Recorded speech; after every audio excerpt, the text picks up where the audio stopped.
We want to encourage those who want to remain corrupt and steal money that I beg them. The money should be used to bless our people. Thank you and God bless. We want to encourage those who want to remain corrupt and steal money that I beg them. The money should be used to bless our people. We want to encourage those who want to remain. We want to encourage those who want to remain corrupt and steal money that I beg them. The money should be used to bless our people. Thank you and God bless. We want to encourage those who want to remain corrupt and steal money. We want to encourage those who want to remain corrupt and steal money. We want to encourage those who want to remain corrupt and steal money. We want to encourage those who want to remain corrupt and steal money that I beg them. The money should be used to bless our people. Thank you and God bless. We want to encourage those who want to remain corrupt and steal money that I beg them. The money should be used to bless our people. Thank you. We want to encourage those who want to remain corrupt and steal money that I beg them. The money should be used to bless. We want to encourage those who want to remain corrupt and steal money that I beg them. The money should be used to bless our people. Thank you and God bless. So again, kindly hit for us the share button, share with friends, share with family members. Let's get ready. Let's get started as we bring you the information that we are supposed to bring you. So let's play this video. Let's bring this on here, and then while we are sharing. So just bear with us. But latest, Senator Johnson Hit for us the brought his share button daughter if to you me, care. Krista. Some are calling Northern here positively in acknowledgement of that. Senator Johnson killed him. Thank you. Thank you. Senator Johnson brought Hit his for us the daughter share to button, me, please. and several times he keeps the Senator, my son, please talk to President Boakai to give my daughter a job. I trust you and your relationship with the president. Some are calling Northern here. But latest, Please hit for us the Senator share button. Johnson brought his daughter to me, Krista. Some are calling Northern here positively in acknowledgement of that. Senator Johnson killed him. Thank you. Thank you. Senator Johnson brought his daughter. But latest, Senator Johnson brought his daughter to me, Krista. Some are calling Northern here positively in acknowledgement of that. Senator Johnson killed him. Thank you. Thank you. Senator Johnson brought his daughter to me, and several times he keeps the Senator, my son, please talk to President Boakai to give my daughter a job. I trust you and your relationship with the president. I said I will honor that request. 2 days before his passing, Senator Johnson called me and said, "Distinguished, please don't forget." I said, "The president, I will meet the president in Grand Bassa County for the funeral of the late Superintendent of Grand Bassa County, and I will remind him and push him."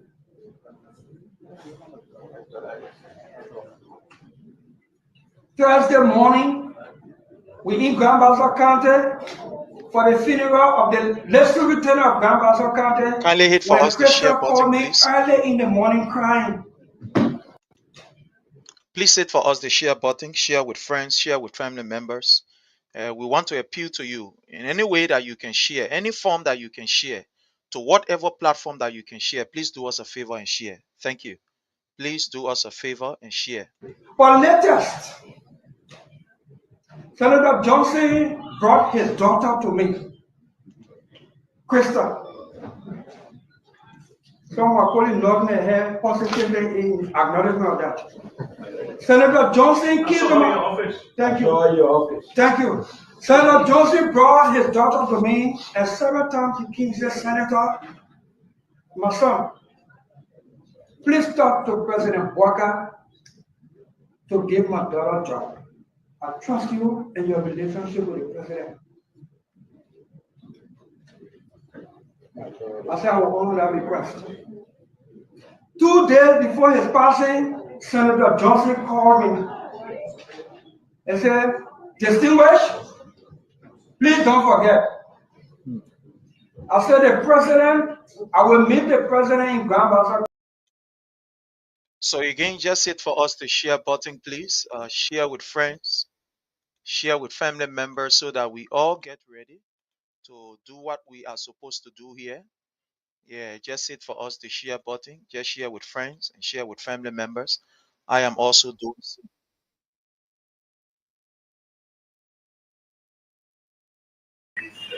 So that she gives clarity as to reasons why the teachers are not taking pay. So that is our communication before plenary, and we'll ensure that we work together with the Committee on Education to make sure that the minister appears here on Thursday, regardless of the fact that it wasn't said in plenary. So what are some of the issues? And what are you telling you when they speak for you to what is the issue? It has been about 4 months now, and teachers in Maryland County have not received any salary. And then the Ministry of Education, I understand, is not addressing that. It was about 2 months. The teachers complained that they have not received their salary for about 2 months. The Ministry of Education failed to address that. It moved on to 3 months, and now this is the 4th month. And I think it's very important. So now the kids are not in school, students are not in school, the schools are shut down. The ministry has to do something about it. And it's very alarming and frustrating. What about you as a board frustrated or playing? I am completely frustrated. I will ensure that something is done about it. What about you as a direct representation of the people? What is your own relationship with Minister Education? With Vlah? Have you communicated with the minister? What's your own relationship? The best way a legislator will communicate with the minister is that it goes to plenary, and that is what I did. I had to communicate to plenary to ensure that the ministry is communicated with, that they take action with the prevailing situation in the country. Before you don't get a needed result that you want. We will definitely get a needed. We won't stop until we get the needed result. However, the issue of teachers it is the entire Maryland County that the school system is Let's shut hit down. the share button, please. I'm concerned about the situation with the education sector. So where exactly do you want the minister to come and explain to you? It's unfortunate that the deputy speaker did not take it very seriously by, agreeing to invite the Minister of Education to plenary on Thursday, so that she gives clarity as to reasons why the teachers are not taking pay. So that is our communication before plenary, and we'll ensure that we work together with the Committee on Education to make sure that the minister appears here on Thursday, regardless of the fact that it wasn't said in plenary. So what are some of the issues? And what are you telling you when they speak for you to what is the issue? It has been about 4 months now, and teachers in Maryland County have not received any salary. And then the Ministry of Education, I understand, is not addressing that. It was about 2 months. Teachers complained that they have not received their salary for about 2 months. The Ministry of Education failed to address that. It moved on to 3 months, and now this is the 4th month. And I think it's very important. So now the kids are not in school, students are not in school. Just hit for us the share button. The schools are shut down. The ministry has to do something about it. And it's very alarming and frustrating. What about you as a board frustrated or playing? I am completely frustrated. I will ensure that something is done about it. What about you as a direct representation of the people? What is your own relationship with Minister Education? With Vlah? Have you communicated with the minister? What's your own relationship? The best way a legislator will communicate with the minister is that it goes to plenary, and that is what I did. I had to communicate to plenary to ensure that the ministry is communicated with, that they take action with the prevailing situation in the country. Before you don't get a needed result that you want. We will definitely get a needed. We won't stop until we get the needed result. However, the issue of teachers it is the entire Maryland County that the school system is shut down. All government I was concerned about the situation with the education sector. So where exactly do you want the minister to come and explain to you? The minister has to come and address the situation. Teacher must take pay. The student must get their back. Teacher must go back to the classrooms so that students continue their learning activities. The issue of salary in Maryland, is it across Maryland or only particular? It's across the entire Maryland County. Thank you. Thank you so much.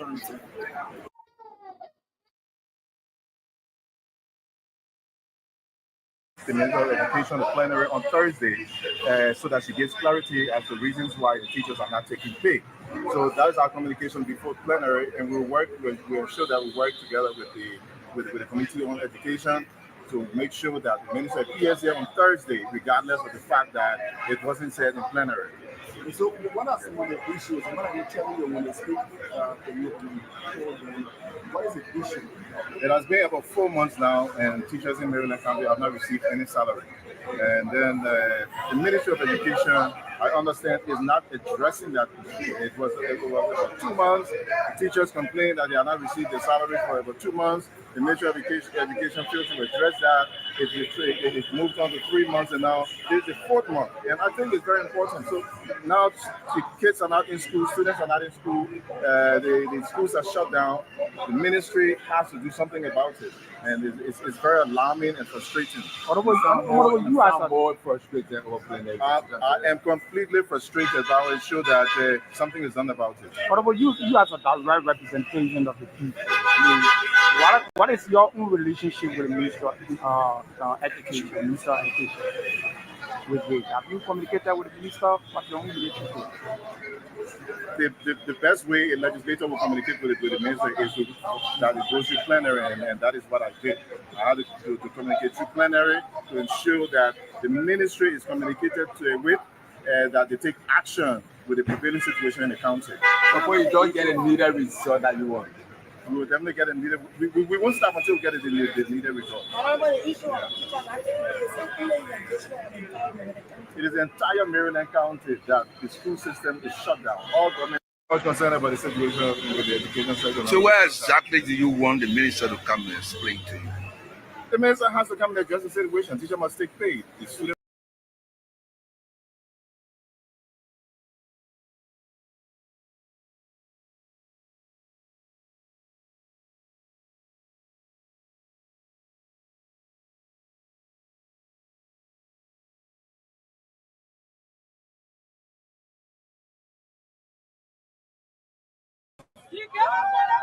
We get you 0%.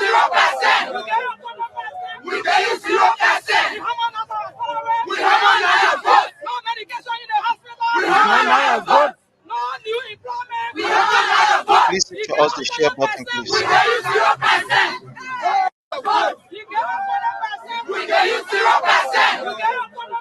We get you 0%. We have another vote. No medication in the hospital. We have another vote. No new employment. We have another vote. We get 100%. We get you 0%. We get you 0%. We get you 0%. We have another vote. No medication in the hospital. We have another vote. No new employment. We have another vote. We get 100%. We get you 0%. We get you 0%. We get you 0%.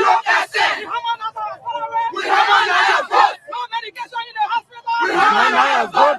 No new employment. We have another vote. We get 100%. We get you 0%. We get you 0%. We get you 0%. We have another vote. No medication in the hospital. We have another vote. No new employment. We have another vote. We get 100%. We get you 0%.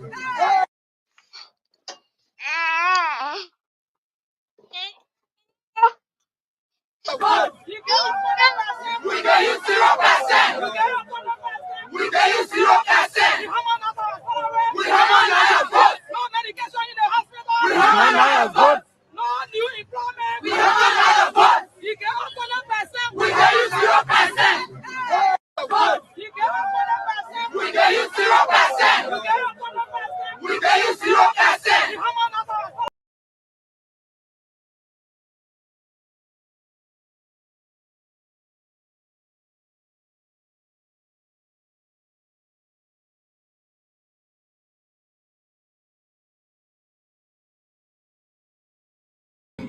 let me tell you what's going to happen. The Americans are going to use you. They're going to make a demand of Boakai to turn you over to be prosecuted for your killing of those 4 American missionaries that you killed, Prince Johnson. They're going to make Boakai turn you over. And if you're wondering whether Boakai is loyal to people who stand up for him, just look at me. Boakai will give you over in a heartbeat. George, we have protected you here for many years. The Americans came here, right? They sent a senior official to say, we, the United States government, will pay for the establishment of the War Crimes Court, right? We saw that. Yet, we are being a loyal political ally. He did not step up to that or did not take the Americans up on that offer. But I can assure you, Joseph Human Boakai will turn you over to the Americans in a heartbeat. Because the new administration, God forbid, if you guys want, which is not going to happen, we're just speaking in hypothetical terms, but I'm saying to you what the reality looks like or what the possibility looks like if you guys want. That's a scenario. They will turn you over. Boakai would give you to the Americans in a heartbeat to save his own skin. And then what happens? You tout yourself like Prince Johnson close to the presidency. And they are right. And so let me say this to you, Prince Johnson. If, and God forbid. All right. So, fellow Liberians, again, you know, it's a privilege for us to be here. It's always a privilege when we have the opportunity to share the platform with all of you. We want to thank you so very kindly for taking up the time, taking up the opportunity to be with us. And again, we want to say, do us a favor. And that favor that we want you to do for us is just to hit for us the share button, invite as many friends as you can invite, and then let's get ready so that we all can, you know, be able to play our part. So again, we want to use this time to welcome our own sister, Madam Fita. How are you, Mama? How are you? I'm doing great. How you doing there? Well, we are here. We are here. We are here. We are here. How's the family back home and here? Everybody doing great. Okay. Okay, that's great. That's great. That's great. Again, we want to say welcome to all of you who are joining us. We appeal to you to please hit for us the share button. Share with as many persons as you can share with, as we have a wonderful, wonderful, wonderful, wonderful discussion. Want to say thank you. So we want to start with our very, very first discussion. And that very first discussion has to do with our own country, Liberia. Basically, it has to do with the security of our country. It has to do with what is happening in Liberia. This is concerning, this is serious. This is something that each and every one of us worry about every day, because at the end of the day, nowhere, absolutely nowhere we have to go except Liberia. After all of the things that we will do here, at the end of the day, Liberia will be the place that we'll call home. We'll want to go there to go and rest ourselves. But from what we are seeing, from what we are hearing, from what we are witnessing every day, is becoming concerning that Liberia is no longer a safe zone. That Liberia is no longer that place. It's becoming so terrible, very terrible every day by the minute. And it's something that warrants our discussion. So we are privileged today. Again, all of you are welcome. We hope that you can do us a favor, hit the share button, join us, and let's have this open discussion. So I want to start with my sister Fita. I know you are one person who people call on a daily basis. Almost every day you receive calls, whether be it from friends, family members, etc., etc. And with the way things are happening, it's scary. It is concerning. Let's hear from you as it relates to the security system in Liberia. What are you hearing? What are the things that are really scaring that you are hearing from people and from what you are seeing? Well, Prince elect, excuse me, guys. Elect our country, something is bad in our country. That they feel like I just had a show with the little girl that spoke, and she did well. I mean, children in our country need education. But how can they? How will it happen? Our president, let me just put it in the way that people that come in power always, they will impress the Liberians, and then when they get in power, the topic change. What is going on in that country? What is happening to Mama Liberia? Pretty soon, July 26th, we will be 178. We are the oldest country in whole of Africa, and nothing good is happening over there. That little girl was begging. She even went so far and said it's not have to be president anymore because like we are tired. We just need every one of you help. Liberians suffering, my people. We don't know how to, describe it anymore. I mean, our talking, whatsoever we say, it sound like it go in these ears and they get out of on the other side. Like you people are nothing. We don't care. We do what we want to do. And I tell you that up to now, these people are still in a hotel.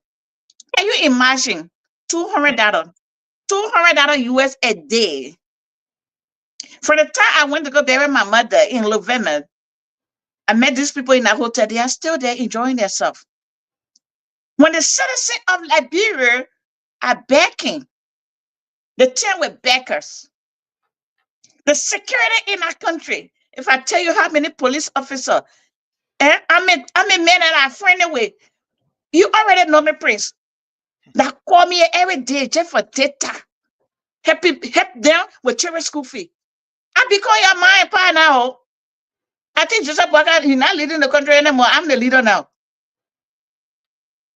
It is getting worse.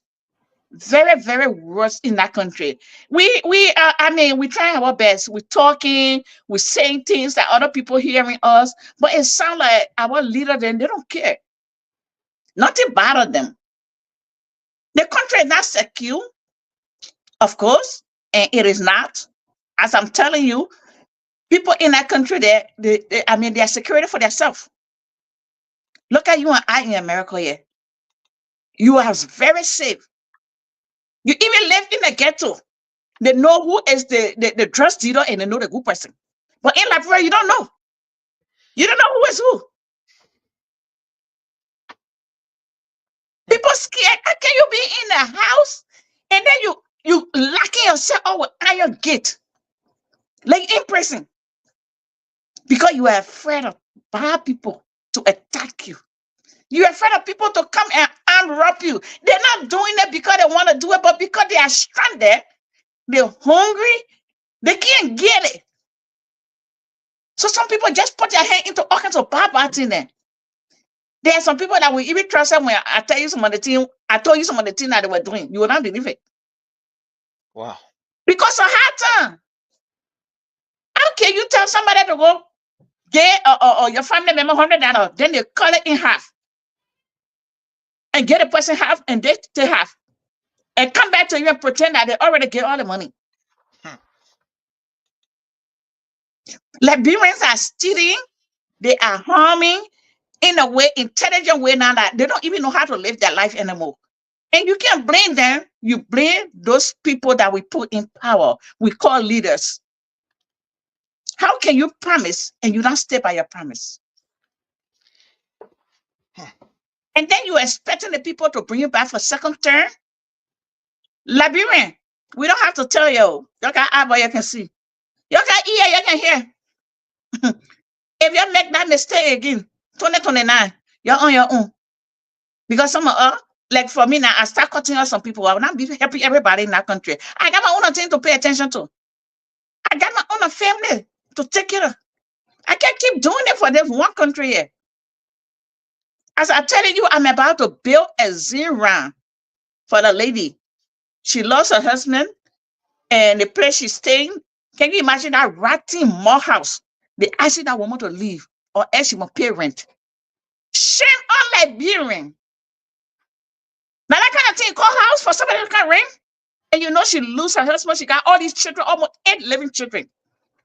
I sent them back already. Other time I'm about to send another one again. I'm waiting on Louis then to go see the place so they can build her Zira. And we just at Boakai now. But we tell with Jeremiah Kuna. No people got 100 or 200,000 in their pocket they enjoying. When their citizens in the country that voted them, that bring them to power, they're weeping, they're crying every day for hunger. And we're taking the responsibility of them. My dear, Liberian, you're not doing nothing here because we can see it. Another 5 years, 1 year are already gone and nothing happened.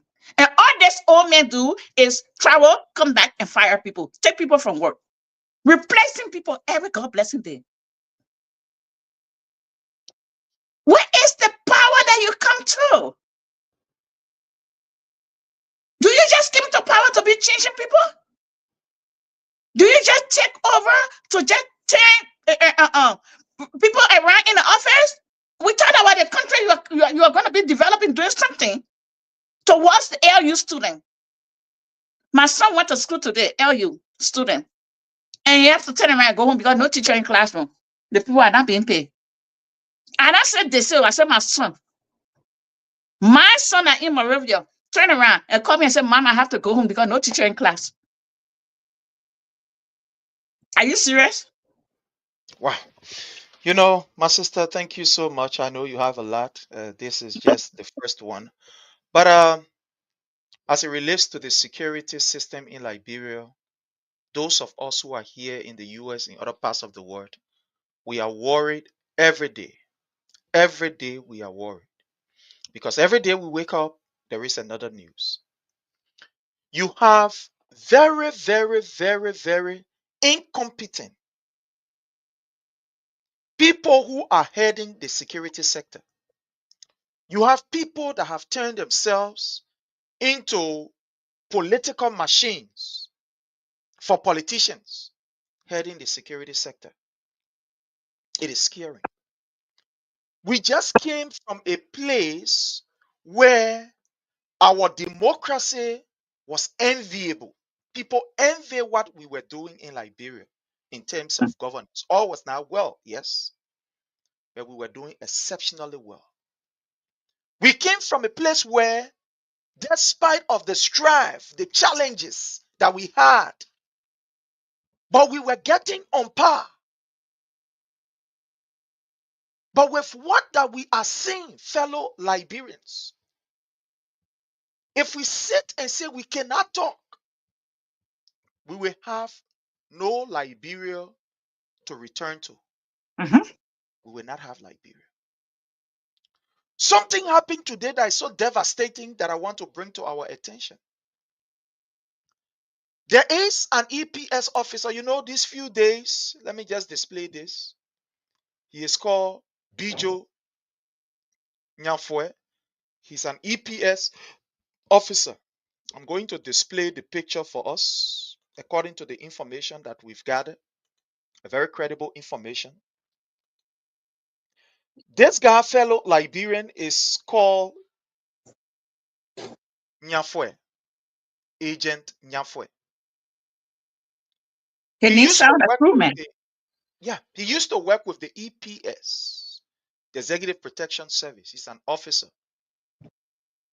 According to the information that we gather, this guy, after, you know, some other 1 or 2 assignments, he wasn't feeling well. Nyafwe was actually not feeling well.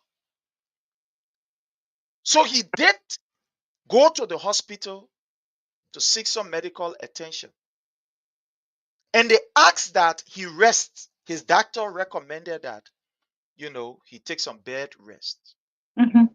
He took the communication and carried to his boss, to the office, to the human resource office of the EPS, telling them that, you know, he's not too well and doctors have asked that he rests. But before this incident, Sam Gay, who is the EPS director, has been using some derogatory statement around the place, around the EPS, how in fact he has gathered information that there are some EPS officers who are giving information to opposition and this, that, and they come and fire them. So as far as he's concerned, within the next 4 months of this year, that he will be putting down about 25 EPS officers. That's what he told them. He will be putting down about 25 EPS officers. So this particular Nyafwega that you're looking at, let me bring his picture here, on the screen, sent a communication to them informing them that he wasn't well and doctor asked him to rest. The human resource officer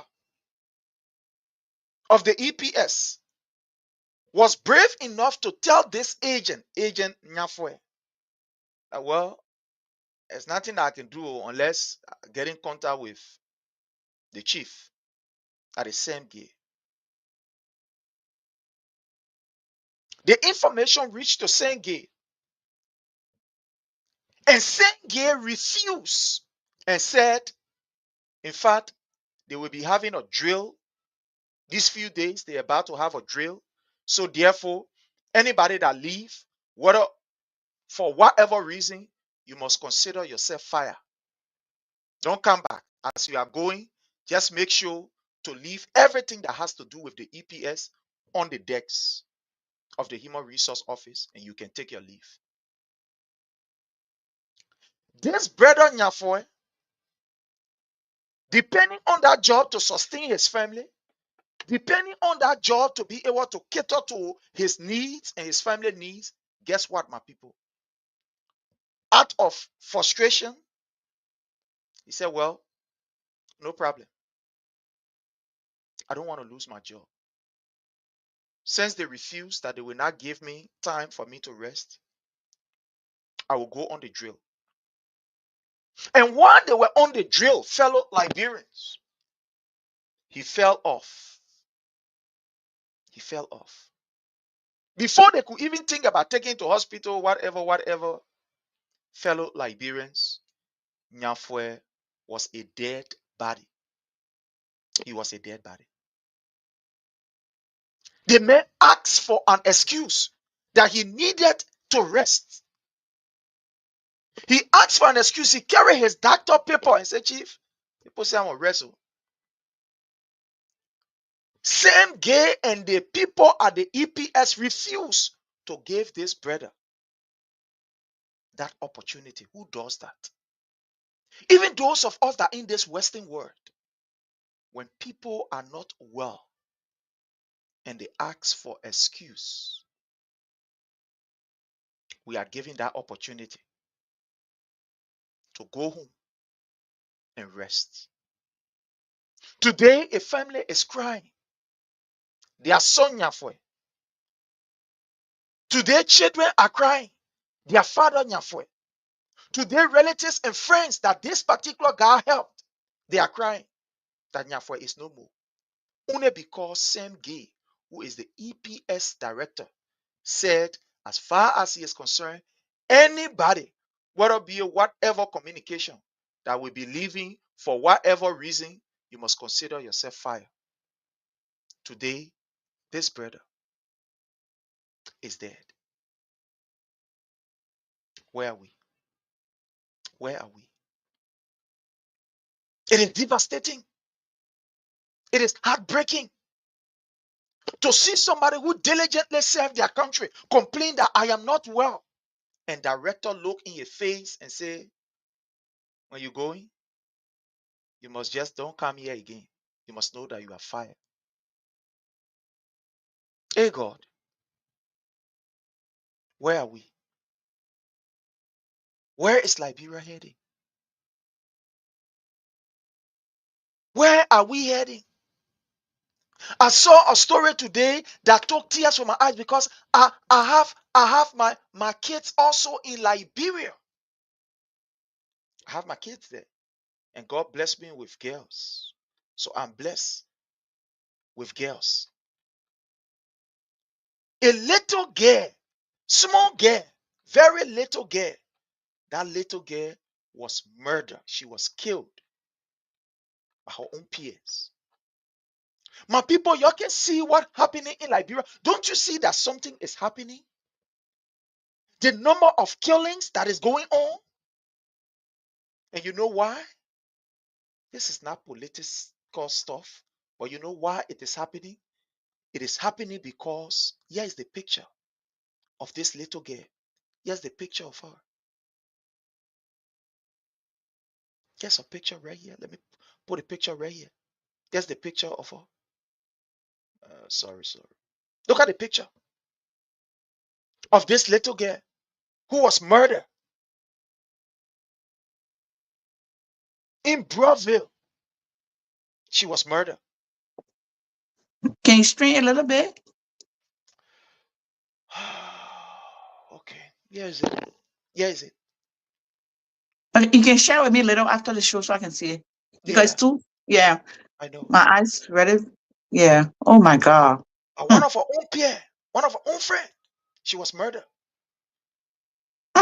Murder.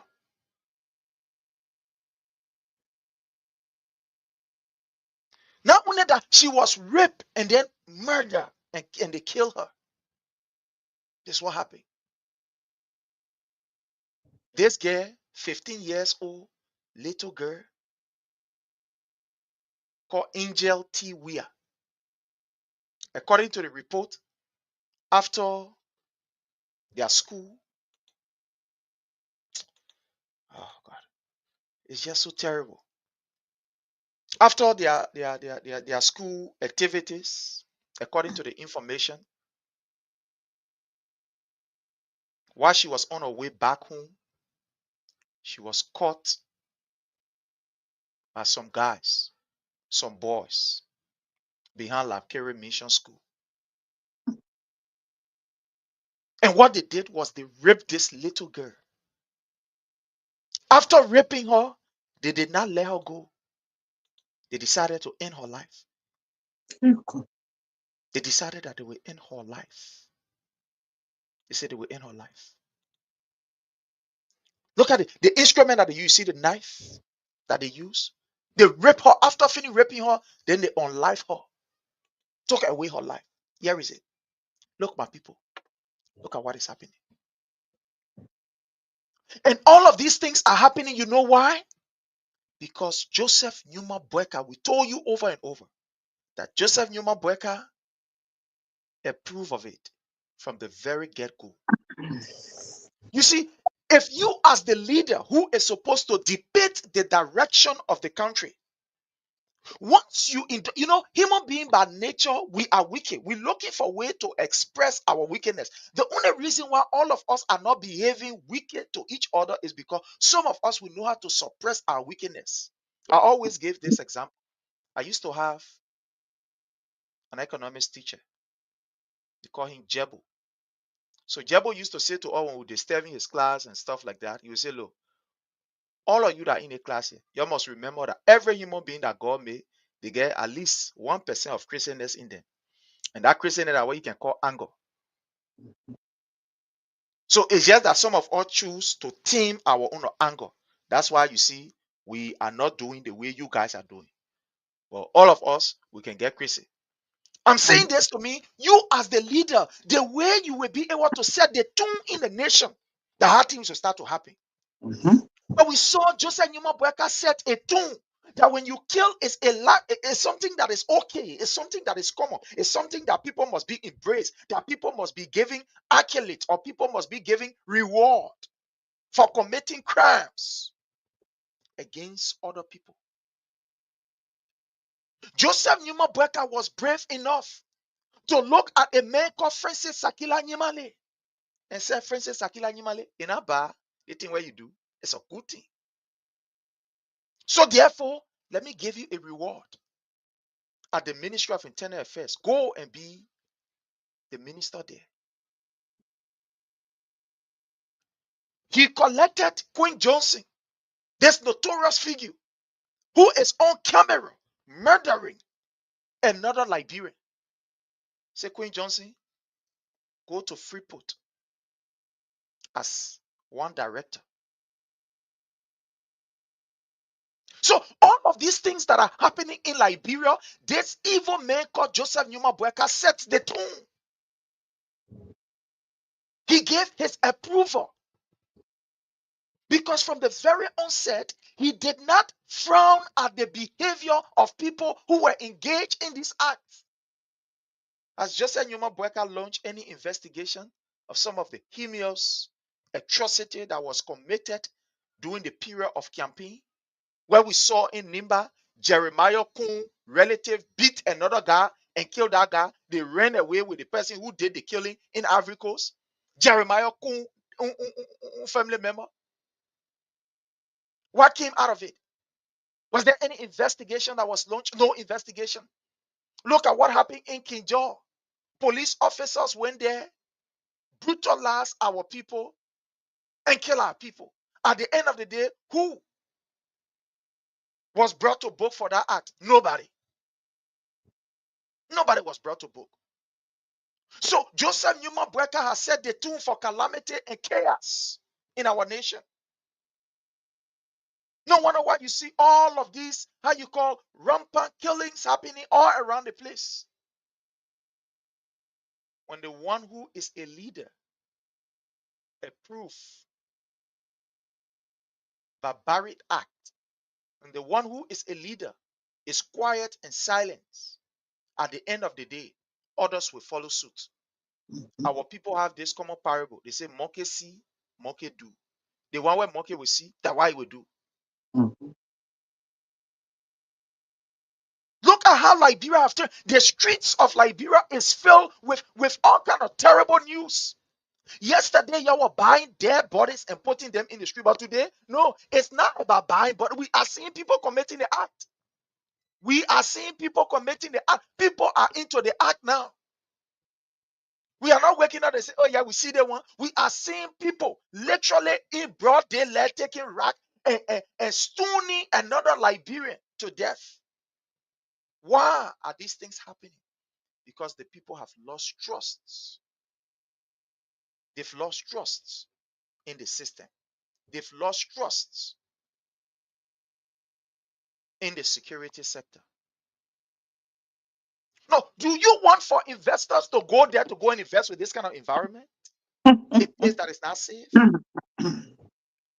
Do you think Liberians who want to retire to go back home, carry their late sharp or carry their late, you think they are comfortable under this government to carry these things? You think people who want to go back to Liberia, take their family, take their kids for vacation or for whatever the case is, do you think they are comfortable with all of this kind of killing that is going on? You think they are comfortable? We wake up in the morning in a police cell, police station. Somebody telling us that the man hang himself in a police station. A station that should be one of the safest places. Do you know that sometimes people use stations, police stations, different, police cells as a safe house to protect people? But the police cells are no longer a protective zone. This time when they carry your relative to police station, you're crying because you're thinking whether they will not come back again, whether they will hang themselves. It is the new MO of the police. You have a Gregory Como that should be doing everything to ensure that the security of our country is safe. Gregory Como, he attend to content creator. Going to Nimba County, he sees some people collecting money. What did he do? Take them and put them on Facebook so he can get views, so he can get praises. After we have the police standard division, or the standard division of the Liberian National Police, the professional division, of the Liberian National Police. That when people are caught in any act, that they should be taken to the standard division of the Liberian National Police, duly investigated, charged, and the requisite action is taken against them. But this time now, Gregory Como sees somebody allegedly doing something. They say they're collecting money, take money, a plastic bag, put it down. He take it and put it on Facebook. Are we running a police, or are we running because that cannot even be equivalent. I will not disrespect the scouts for that. I served as a scout, went to one of the highest, in fact, I went to the highest level. So we don't even do that. I don't know whether we are running a junta now. The security system in Liberia is so messed up. So messed up. An EPS officer, NSA agent, who you put in NSA because of his political affiliation, who you guys were comfortable with and say, let him maybe there because of a political affiliation.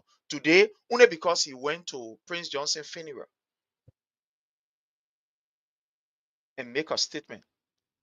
You collected him, put handcuff on him, and say you're carrying him to jail because he leaked out classified information. What is classified about NSA now?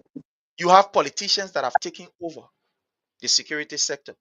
You have people that should be speaking that are not speaking. The entire security sector now is damaged. Liberia has one of the worst in our own grading. I'm not talking about grading of anybody. In our own grading, has the worst security system ever. My sister, I just want us to conclude on this security or the whole security system in Liberia as we move on to the next issue. Let's hear from you. Yeah, Prince, I will not be here long because I'm supposed to be starting work like 9:30, so I will leave you like 8:30, but I will still hang out with you a little bit because it's been a while. I mean, it is what it is. The president, before he came to power, he already identified to Liberians that he was going to, it caused him to dance with the devil to become president. He will. And within that term, because former President George Menu Weah does not want to have the devil dancing in the country, honor his routine, so he turned the power over to him. But therefore, the devil, we thought, was undercover, but it wasn't. That devil performing in Liberia right now. So all these criminal, these bad, things that are happening, it's wars, things that come out of your mouth. It happened. Anything you spit out, don't take it for joke. It will happen. And these are the things that are happening in the country now. Just like Boakai choose to dance with the devil. Well, the devil heard what he said, so it followed. And it performing in the country. It doesn't matter you're a child or you're an old man or old lady. I mean, things just happening crazy and funny in the country. So it's the words that came out of the president's mouth. And that's the one that performing in the country now. We just have to keep praying to God. I mean, everyone of us just need to kneel down because the spirit that in that country is not a little spirit. The devil is very busy in that country. Very, very busy. And for us to get that devil out of that country, it will take us 5 more years to wash that country away. Very clean. To be able to get Jesus Christ again in that country. It had another 5 more years. We got to dance with the devil. But that's the identical devil that is dancing. We repeat that devil tonight. Wheresoever that devil come from, that is penetrating in Liberia, harming people, destroying people, we are going to repeat that devil. We will walk through that devil and drive it. We will whip that devil and get it out of that country because our country will not remain like this. Enough is enough. We can't handle this anymore. We can't handle it. It's going too wild now. Like an animal that just jumped from in the forest and don't know where to jump and go. So it just start jumping from place to place. That's how Liberian looking. The country is upside down. Shame on us. Look at Nigeria. The president in Nigeria, that's his age. He and Joseph Boakai should be the same age. Have you hearing any of this drama going on in the people country? The people, they follow their rules. They do what they're supposed to do to protect their country and protect their leaders, let's say their citizens. But see Liberia. Why is every God blessing day that when we open the app, we will not find something better about Liberia? Nothing better. That every day is sad. People crying, people dying. Things happening. Why are we going through this? Like when the devil you want in the country is there, is performing. Oh yeah, it's really performing. But we have to put our knees down and take that devil out of that place because we will not allow it to destroy us before it go. Wow. It will not happen. People losing their life and life on unnecessary thing, foolish thing. Somebody beg you. In America, I'm on my way to work now. I could even call in right now and say, "Oh, I got emergency." All I want to know, I'm gonna just prove it. That's all. And somebody come with their medical record telling you that I'm not well. That alone could tell you that that person is not in a rightful mind to do anything on their job right now. But you insist that the person might come to work, or else they will be fired. So because he didn't want to lose his job, that's his daily bread. That's the only way he can feed his family. He took that risk and went to work. Now he loses his life. He have no conscience now. All he wants to do is just to run his country. He not just to fold their pocket, my brother. They don't care about human being life. That's part of the devil we're talking about. You and I, whatsoever we're saying here tonight, is coming out of our mouth. That's what will happen, and that's what will not happen. So for you to be an older person and speak that kind of evil mind about your country, it follow you, it's follow him. Maybe he thought it was a joke when he spit it out and said, "If it costs me to dance with the devil, I will." Oh yes, the devil was listening. You know, these things, they always being sitting in the corners and things, they're waiting to hear so they can get follow. You and I sitting here today, we jump from here and say, "We're going to go see some kind of Baba, so you'll do something for us." The Baba not call us that we don't want to go there. When you go there, what will happen? You have to get something in return. You're not going to walk out free. That's the pay of devil. That may not know you. But we are just wake up, go there and say, "Baba, we can't." So you can't do something for Liberia. Say, "Okay, I will do it for Liberia, but you gotta give me something in return." Where we have to give in return. And if we don't, it will do their own thing. You muted.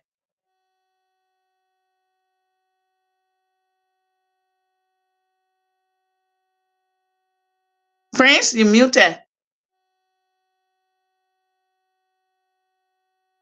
I'm not hearing you.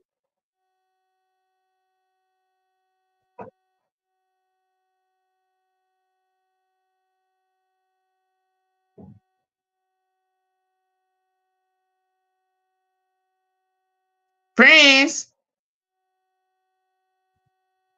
you are muted.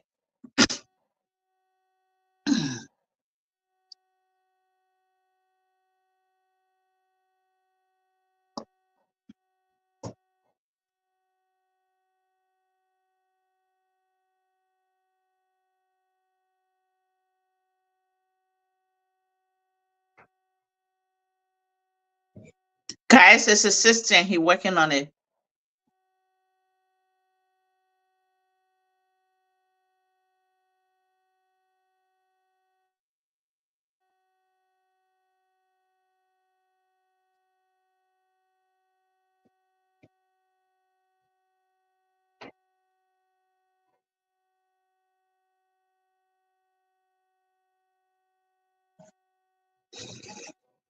Prince, you are muted. I'm not hearing you.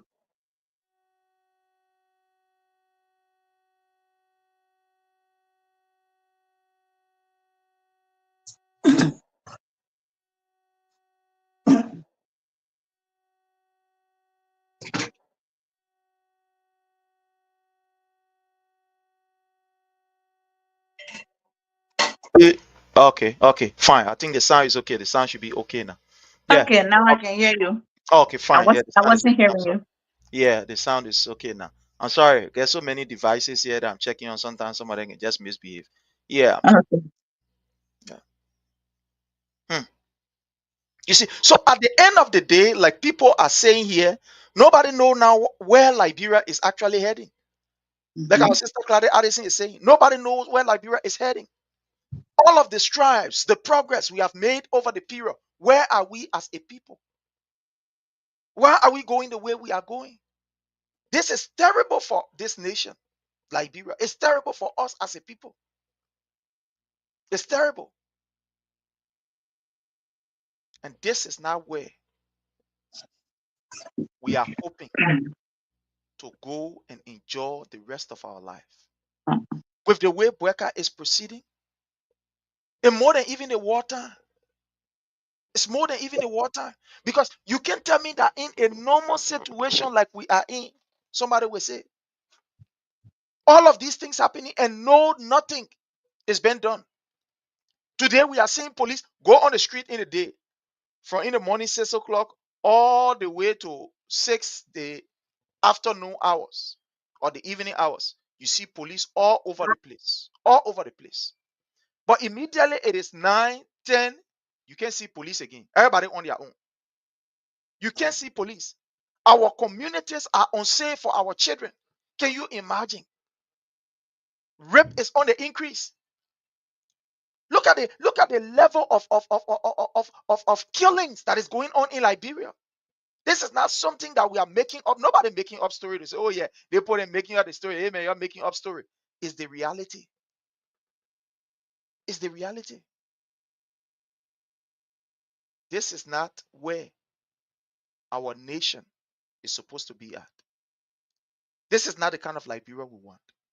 We are saying this not because we are part of a political institution. We are saying it because we have entitlement to Liberia. We are as equal Liberian as Joseph Numa Boakai or any other person in the government is. And it's our right to speak out against these things.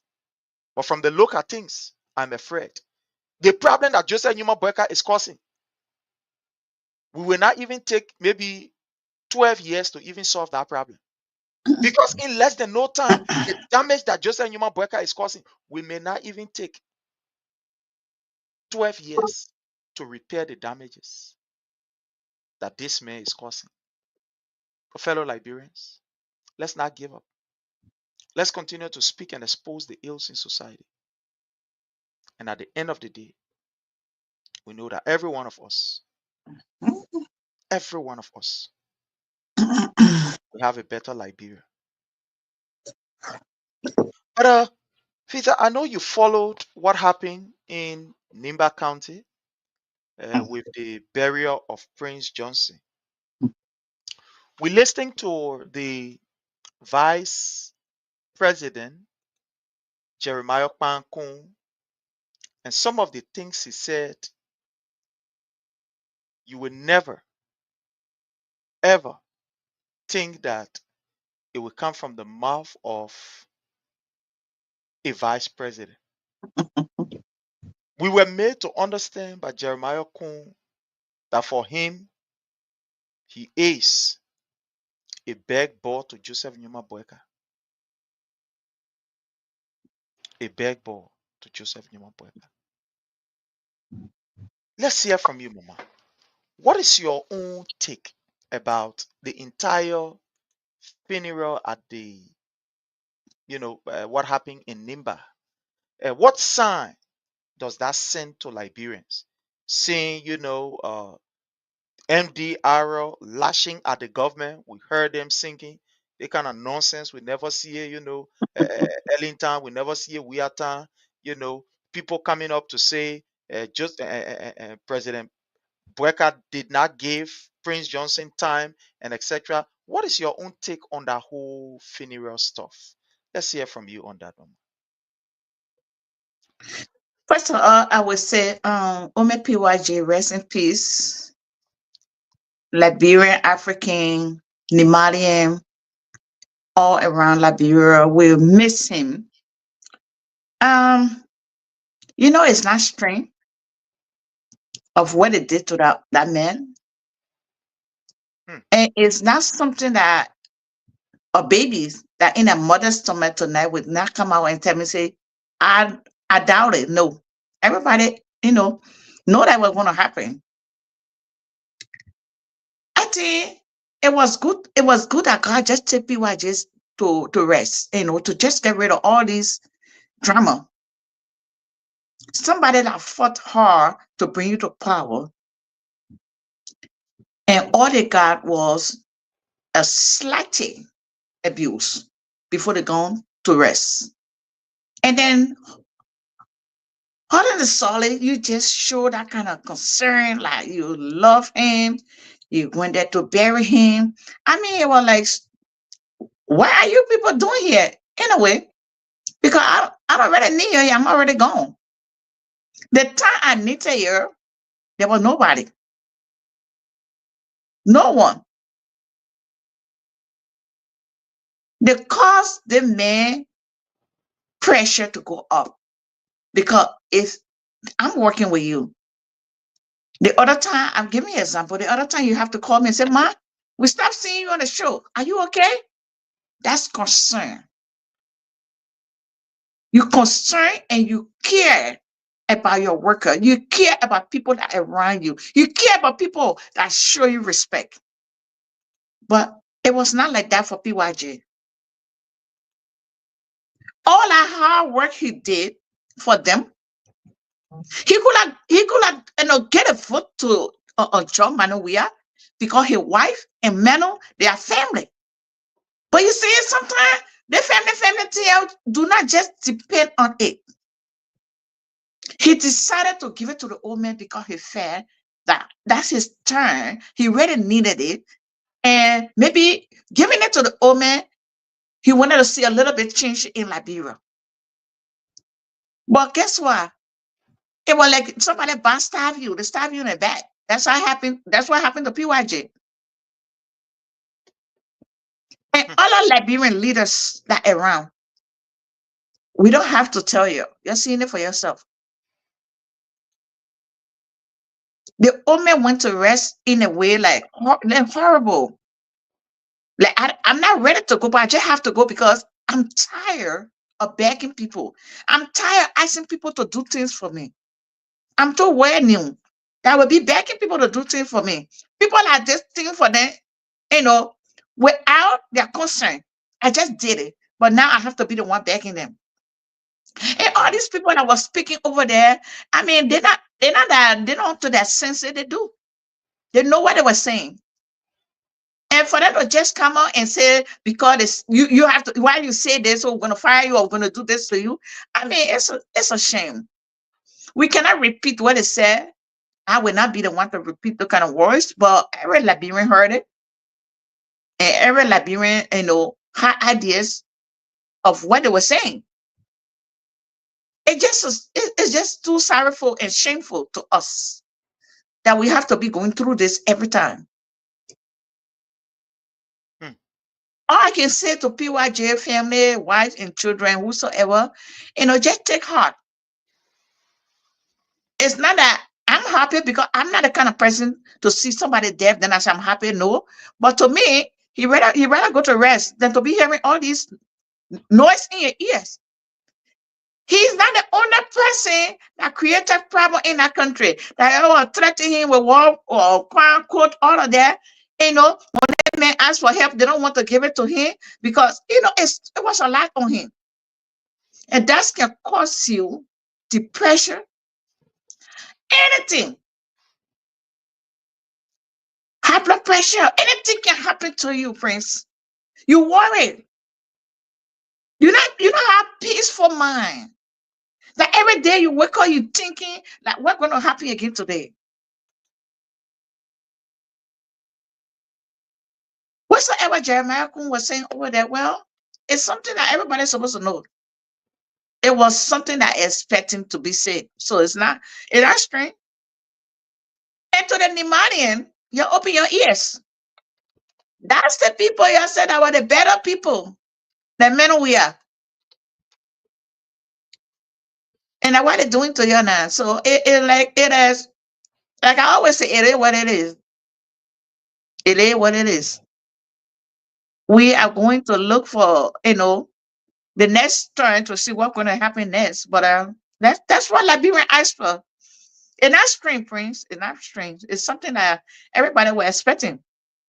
because they wanted the man to be handed over to American of those people then that he killed, the American that he killed. That's why the war crime court were coming for. American wanted that man to be present to them. George, I couldn't do it. He keep dodging them. So they have to use Joseph Boakai to come to power so they can be able to get hold of him. And in turn to that, they were successful. Although they not handle him over to American government, but what happened now? At least everything is over. They will not have him anymore. He's going to rest. For me, that's all I can say. Jeremiah Kuhn said this one. Peter Bada said that one. The other people there, it's just, it's not strange. It's something that we were expecting. That ungratefulness. When somebody is ungrateful, that's how they pay you. When you are being ungrateful, you can never be pleased of something. That's how you pay people. It's hard for you to say thank you in a way that person will be happy with you, but you have to be ungrateful to tell that person that you are nothing. I'm the one in power. I'm the one in charge. Who are you? That's it right there. Wow. This is, my sister Fita, listening to what happened in Nimba County sent out a lot of mixed messages. The first thing I can say is what we saw in Nimba, what we heard in Nimba, what that went on in Nimba is a pure indication that we should not deceive ourselves, that people are not happy. That even amongst the politicians themselves, the political class, people who are up there, that there are frictions, that there are deep-seated grudges against each other. You don't overlook it. And there are deep grudges. What I also gathered from that particular funeral of Prince Johnson is that at the end of the day, it exposed the government. It makes us to understand how the people feel about their government. How the people feel about their government and their leader. Almost all of the political figures were in Nimba County. But when you look at who took the center stage, who was celebrated by the people, who the people was able to, to kind of like, amalgamate to. Who is that person that the people felt pleased with, and they were very comfortable? Just one person. I was President Weah. Imagine Joseph Numa Boakai was in Nimba along with his vice president. Almost all of them, they were in Nimba. You could not even see the impact. From the people's faces. And the last time some of them were saying, oh, the people then were on their own station saying, they're hungry when today is election. President Weah did better in his first year than Joseph Numa Boakai. And some of them were saying that people were the pay agent. Look at what happened. Look, what happened in Nimba was almost like a public, somebody would say, pool. Public opinion pool. To ask the Liberian people, how do you feel about Joseph Numa Boakai, and how do you feel about President George Manneh Weah? That again was an opinion pool in Nimba County. You saw how people lined up the street to welcome President Weah in Nimba County. We saw it. We saw it. We saw how people leave their homes. They were shouting, our past sorry, we made mistake. Manneh, we are sorry, we made mistake. Oh, so the people that were talking that one too, they paid them. They were paid. Look, that was what I took away from that particular funeral. That people, look, you can see, look, My sister Fita, Liberians are getting brave to express themselves to their leaders. Look, that fear that used to be there before. You know, President, we did something that sometimes when I sit down, I say, thank God. I remember those days, right? I was not born in the 90s. 90, I was already doing my thing. I was bannerman around the place.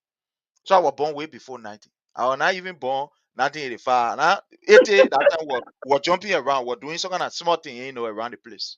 So I got age behind me. The only thing is that some of us, we take exercise, we try to eat right, try to do the right thing. We can't hear women hard because anybody where too much ugly people that didn't want can, it can hear women hard. Women can be crying behind it. But anyways, just for the fun, right? So we've been around for a while. We've been around for a while.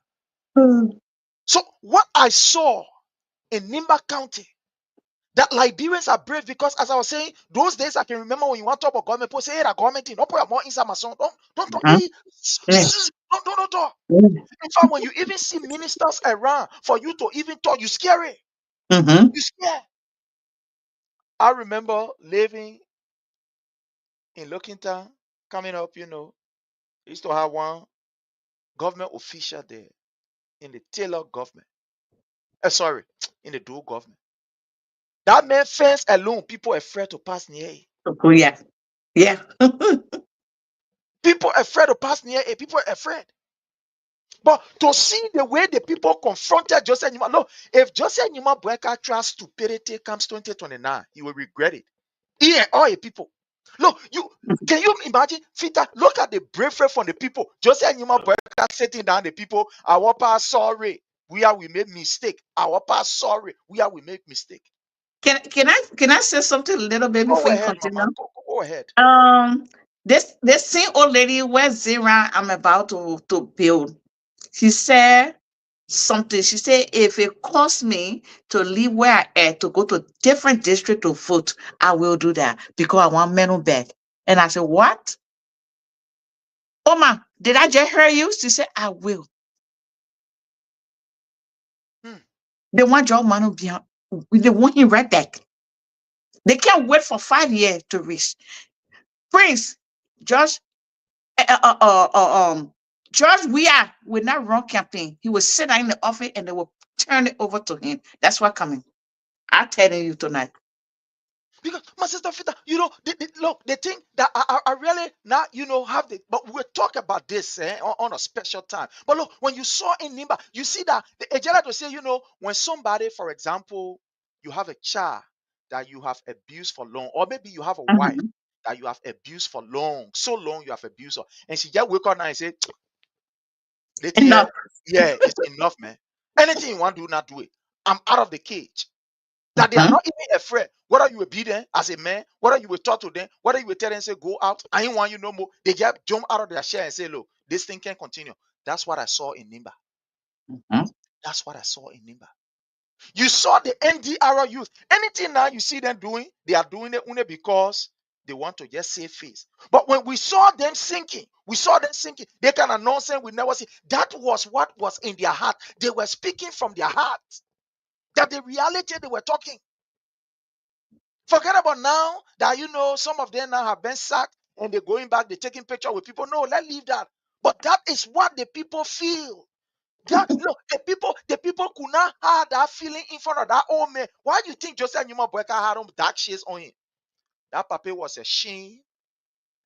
Why do you think Jeremiah Kun had dark shades on him? Is that because of crying? No. They were all ashamed to not look in the faces of the people. We saw Nibanians. We saw regret in the faces of the people. Look, my people, let me tell you something today. Some of us, we don't even know where our family graves are because of the war. I'm not one person that promotes any act of violence. I believe that people must account for their actions, whatever they do. But I also believe that people must soon play politics of my feeling. They shouldn't play politics. It must be sincere. What we saw in Nimba, look, the people are angry. Nibanians are angry. In less than 2 years, you could see it on the look. Let me tell you something. If you really want to know, if you really want to see people, if you want to see the reaction, how people feeling in a country, don't go to Royal Graham Hotel. You will not get the real feeling of how the people are fearing. Don't go to some of the most expensive areas. You'll not get nothing from there. Because the people who can go to these areas, to some extent, they are well to do. If you want to know how people feel about their government, go in the ghettos. Yes. Go to the place where people cannot even afford to eat 3 times a day. Go in the market. Go on the street, the people who selling their lay, what they call it, ask them. Then you will know how the majority of the people feel. But you're going to area where Royal Grand Hotel, all the other area there where people can go enjoy themselves. You can't get nothing from them. You can't get nothing. And what we saw is the sincerity of Liberians that say, look, we tired with this nonsense here. We tired with this nonsense. We say in the face of Joseph Nyuma Boakai, it was a day of shame for Joseph Nyuma Boakai in Nimba. After you murdered that man, we listened to Darius DeLong before the beginning of the show. Darius DeLong said Prince Johnson had to literally go to his office and was on his knees. Imagine a man like Prince Johnson on his knee begging Darius DeLong. A Darius DeLong who tormented Prince Johnson. Darius DeLong, no, fellow Liberian. I played it earlier. Maybe some of you just come in, you not see it. I played it earlier. The man who tormented Prince Johnson to the extent that one time Prince Johnson got very, he said, look, when Darius DeLong try me, I will shake a table. I will shake a table. If they don't try me, I will shake a table. According to what he said. He said, I will shake them a table because it's too much now. I cannot bear this. The provocation is too much. It was the same Darius DeLong that this man had to go to say, hey, my man, I'm begging you, but you got to help me, oh. My dollar, and my dollar ain't get job. Imagine a Prince Johnson on his knees, begging Darius DeLong, say, hey, Darius DeLong, my man, I'm begging you, please try to find someone I think, talk to Joseph Nyuma Boakai, let he get my dollar job. No, let play this, let's play this for you. I played it earlier, but let's play it for people to hear it. A Prince Johnson who made Joseph Nyuma Boakai who he is. It was the same Prince Johnson that today we have to go to Darius DeLong in order for Darius DeLong to be able to appeal to Joseph Nyuma Boakai. Here is it from Darius DeLong. Here is it.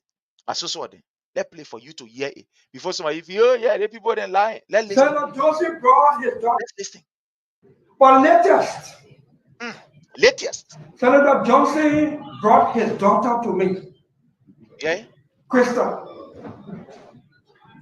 Some are calling loving her hair positively in acknowledgement of that. Senator Johnson killed him. Thank you. Thank you.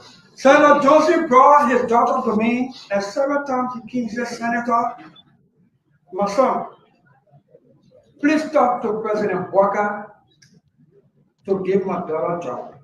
I trust you in your relationship with the president.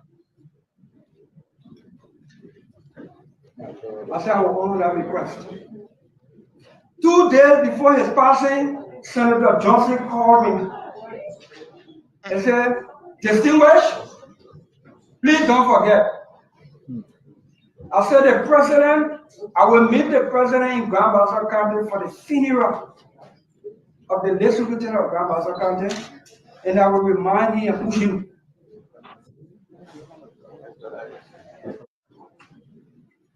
Thursday morning, we in Grand Bassa County for the funeral of the late lieutenant of Grand Bassa County when Krista called me early in the morning crying. Senator, Daddy gone, he left me with you.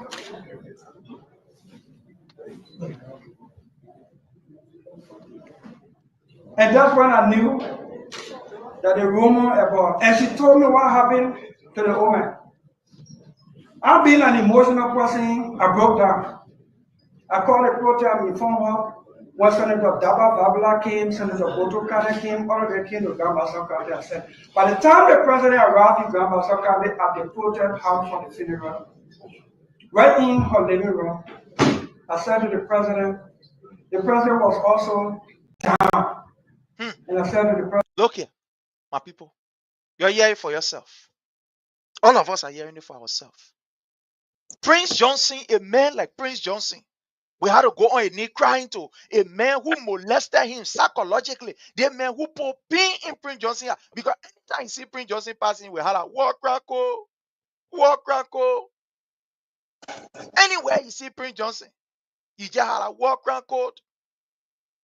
At the end of the day, for Prince Johnson to go on his knees and beg Darius DeLong and say, please talk to Joseph Newman Boakai for me. So you think the Nimba people, all the people not hearing, they get ear, they can't hear, they're not listening, they can't see, they get eyes. Prince Johnson died, imagine. A man who, because of Prince Johnson, the man get job. The man spoke on Prince Johnson burial. They say the man, that NSA man, he not supposed to talk. They take him from there, they put him in handcuff and send him to jail. So Prince Johnson even rest yet. The first 7 days of Prince Johnson ain't reached yet. The people who support Prince Johnson openly and they are angry. Today now you are taking them from there. You are taking them, you're running behind them. This is scary. The man who gave you, who stood by you. Is this the only thing that you can do for him? They killed Prince Johnson. He died of anger. Look, like I said, I'm not happy. My father died, I couldn't even get grief for him. That's the first thing. Only because somebody said he was who he was, blah, blah, blah, and stuff like that. I don't even like to think about it. So I believe that people must account for their act. But I believe that we must not politicize feelings. Don't politicize my grief. No, don't politicize the thing that hurting me. Be sincere. I try to use my grief as a politics. No. It makes me angry. Fellow Liberians,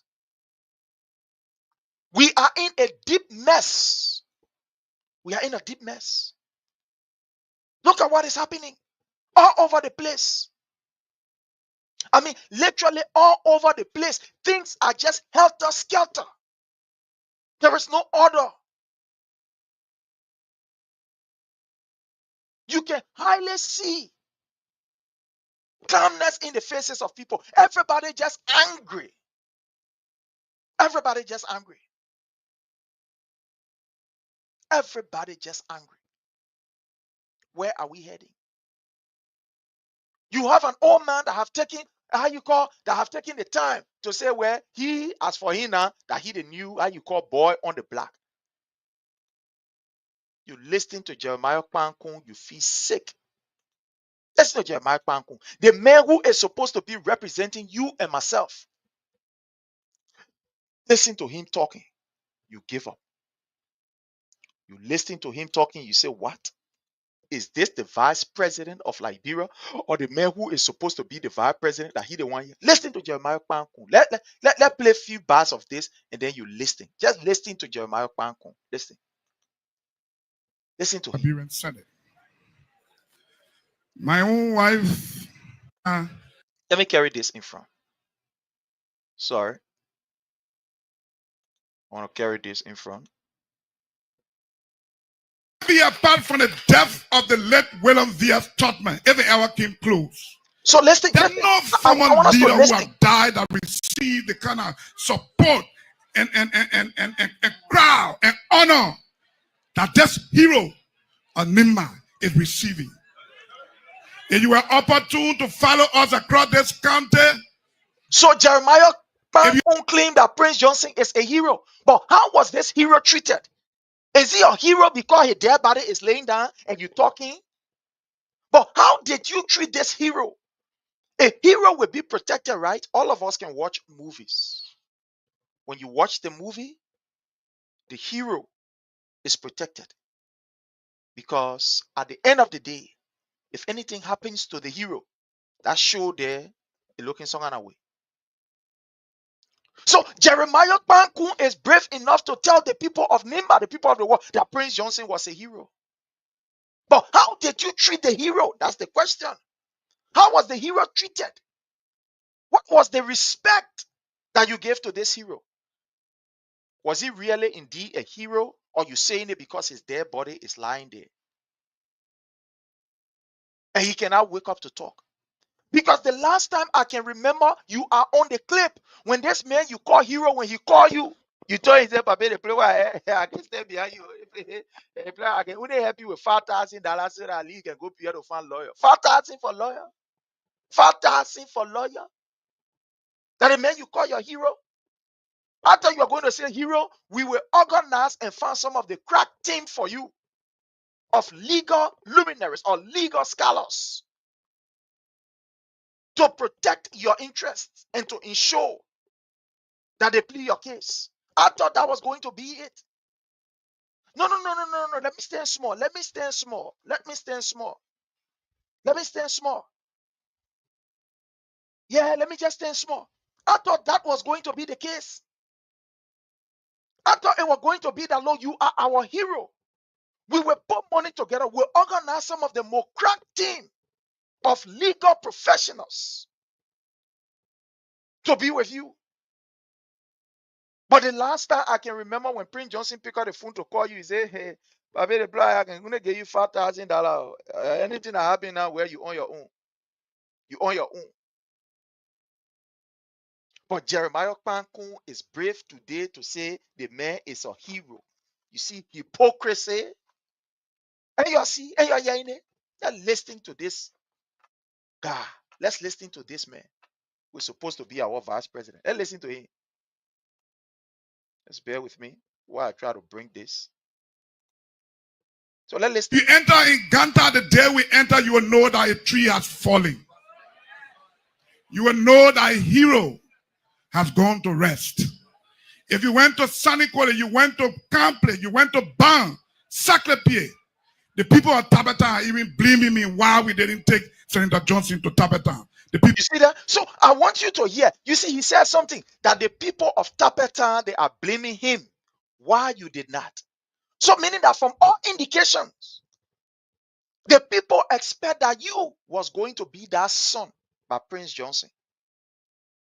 But what did you do? You turn your back. You turn your back on Prince Johnson. When he needed you the most and he went to you and said, Jeremiah Kum, this is the problem. You know what you do? You get a mental pay, turn your back like that. But you standing here and telling us that he was a hero. A hero that was neglected by you, Jeremiah Kum. A hero that you insulted. A hero that you refuse to recognize while he was alive. But I don't want you to believe me. Let's listen to Jeremiah Kum. Let's listen to Kum. Hear what Kum has to say. people are Yahweh mentioned. And so Senator was never guilty. He's a hero, and that's why we'll bury him as a hero.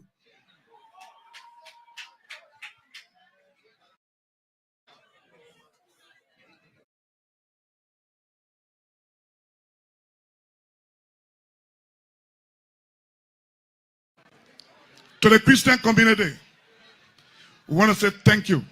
So I will carry this in front. Senator Johnson was a clergyman, a member of your community. Jerry, the day I died, from the day he fell to the day you have been out. Thank you. Senator, I remember you said to me, Jerry, the day I die, my work will not be a small one. There will be people there who will be happy that I'm dead. There will be people who will be crying that I'm dead. There will be mixed views. Senator, I saw it today. People who said they will never speak to you and myself till they die. They are here. They were here.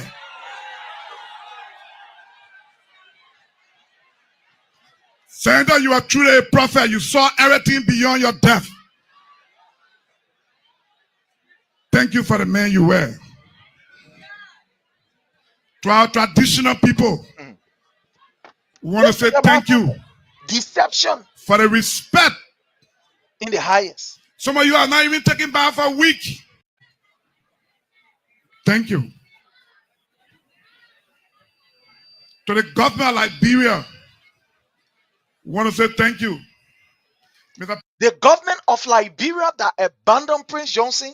Is that government of Liberia? To Joseph Numa Boakai? Is that the man you're talking about? President, thank you for your personal contribution. If it weren't for your personal contribution today, the honor we gave our leader, maybe we wouldn't have done it the way we. You hear Jeremiah Kung exposing Joseph Numa Boakai? Thank you for your contribution. Joseph Numa Boakai was able to contribute almost everything, quote unquote, almost everything, for a dead body. But when the men were living, they may have to call direct and say, I beg you, please talk to Joseph Numa Boakai for me. You see, look, my people, you see how Jeremiah Kung is exposing Joseph Numa Boakai? Look, to enjoy the conversation is to take your own time. Go on the platform, the place where people understand issues, and they will explain it to you better. Listen to Jeremiah Kung exposing Joseph Numa Boakai. Jeremiah Kung is exposing Joseph Numa Boakai. No, I don't want you to believe me because when I say something, I don't want you to believe me. But listening to what Jeremiah Kung is saying, he is exposing Joseph Numa Boakai. When this man was sick, when this man needed your help, when this man needed just a job, you wasn't there to provide job. And then fall down on the ground and say contributing. Deception in the highest. Deception in the highest. Listen to that man. Let me carry it back for you to listen. Because I want you to believe me. Listen to him. Yeah, listen. Thank you for your personal contribution. If it weren't for your personal contribution today, the honor we gave our leader, maybe we wouldn't have done it the way we did it. So it means it takes somebody who subdued and suppressed Prince Johnson to make you to celebrate Prince Johnson the way you celebrated him. No, you're listening to Jeremiah Kpankun. You see, Jeremiah Kpankun is exposing Boakai. That is even being ungrateful to the people of Nimba. That you're telling the people of Nimba they cannot help Joseph Numa Boakai where you gave that one made us to celebrate Prince Johnson the day. So then you come back to tell us that the man is a hero. Does a hero need somebody to validate him or to celebrate him as an individual before he can be recognized? Look, this is an insult. Look, take your own time listening to Jeremiah Kpankun. In fact, that Jeremiah Kpankun now will focus on in the whole discussion. Thank God I'm alone. My other colleagues are not here. So you listening to Jeremiah Kpankun exposing Joseph Numa Boakai. You could not help this man when he needed your help. You turn your back on him. But in depth, you won't give him all the accolades. So Jeremiah Kpankun is saying, if you're not going to help us, if you're not going to get all the kind of support, we're not going to celebrate a man like deal. What? Do you need a Joseph Numa Boakai, Nimba people before you can celebrate, quote unquote, the hero? That Jeremiah Kpankun talking to Nanamio before I talk, he say, oh, Prince Cheripa, you can talk kind of thing. Listen to it. Mr. President, thank you for your personal contribution. If it weren't for your personal contribution today, the honor we gave our leader, maybe we wouldn't have done it the way we did it. That should not even be coming from To the government, I want to say thank you for your contribution. Even going to Sonny. The Liberian Senate pro tem. Should that be coming from a man like Jeremiah Kpankun? Should that be maybe in celebrating your hero? Look, there are people who have worked assiduously for the village. Exceptionally, they have performed for the village. When those people die, even though there are no bronze, the casket or whatever, but the village celebrate them. They don't wait for people to come and say, oh yeah, they may. No, the villagers come together and celebrate. So in order to celebrate the man you call your hero, that a Joseph Numa Boakai are not going to, you see how some people can be so stupid when they mount the platform, they talk nonsense and thinking that you singing praises on somebody. You see that? You just insulted the people of Nimba. Jeremiah Kpankun just insulted the people of Nimba by saying that a man wasn't going to get the kind of support. A Joseph Numa Boakai are not going to get the kind of support. We're not going to celebrate Prince Johnson the way we're celebrating him. What? No, it's not me that's saying it. It's an insult to the people of Nimba. It's an insult. But let's go ahead. Sure. Let's listen. The Liberian Senate pro tem, and the entire Senate, I want to say thank you You pay for the funeral home, and you pay for the lying state at the Capitol. Thank you. Mr. President, the Nima people are left in your hands. If Nimba people left in the hands of Joseph Nima Boakai, then they ain't got no hope. They have absolutely no hope. Because immediately after the burial, one of Nimba Kante's son, Wallo, you're finna taking him off. The man that was serving as some kind of director, some kind of deputy as for NSA, do you know how many person he was helping? No, do you know how many person he was helping? You're finna taking, they say Nimba people lead in Joseph Nima Boakai. How their clan became vice president? Their particular clan here.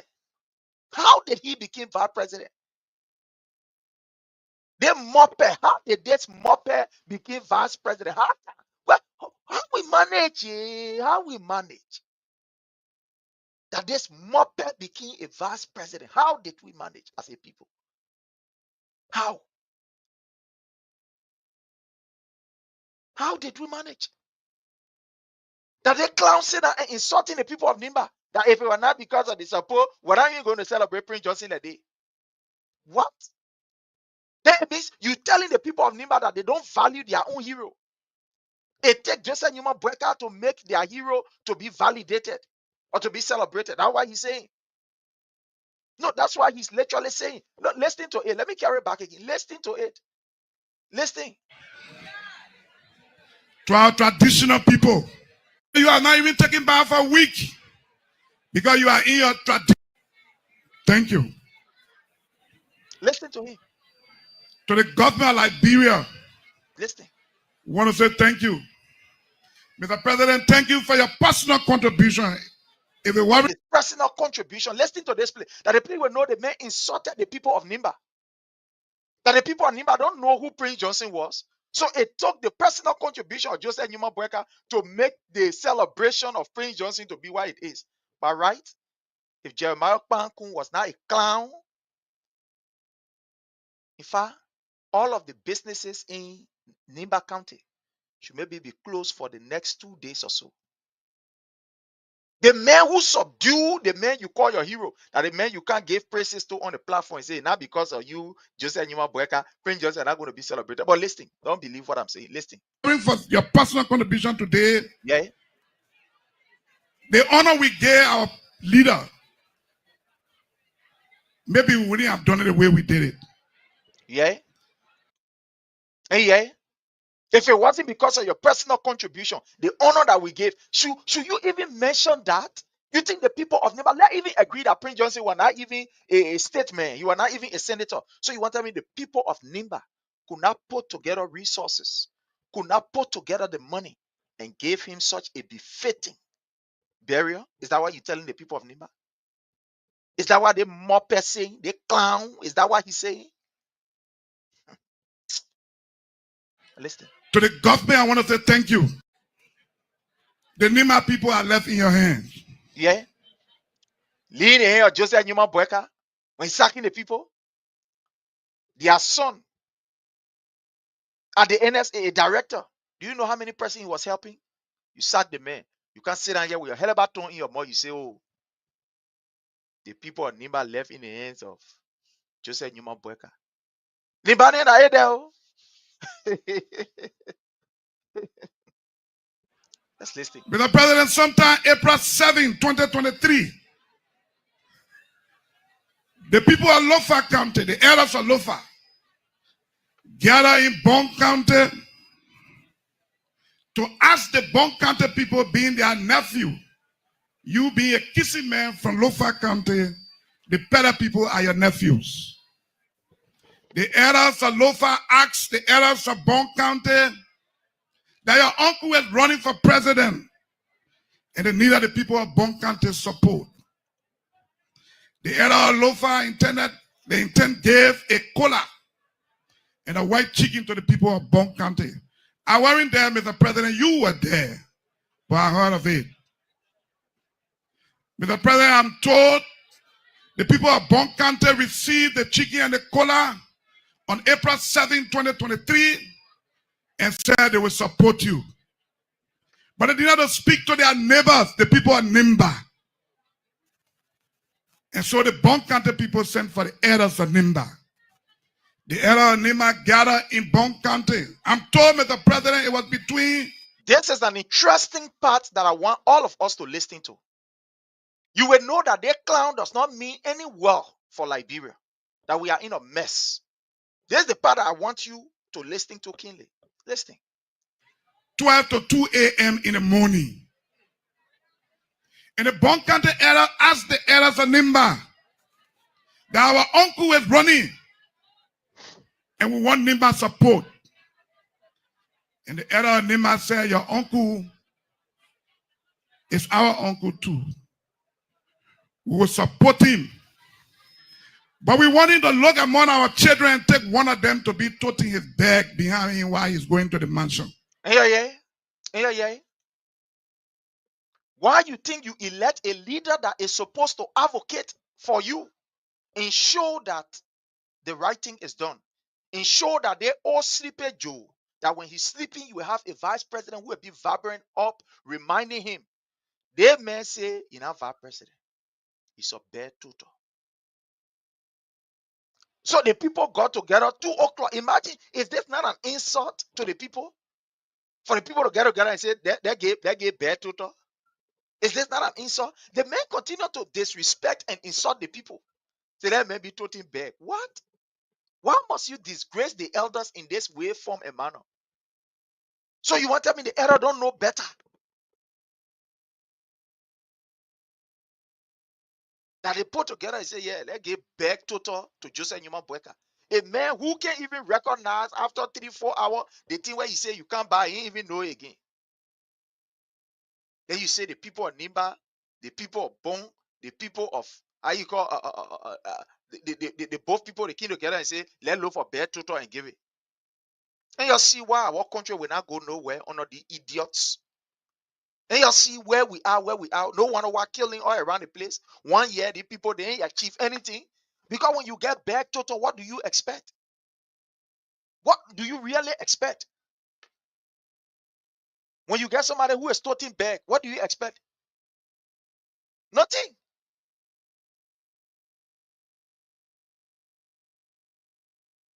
Absolutely nothing you expect when you get a back total.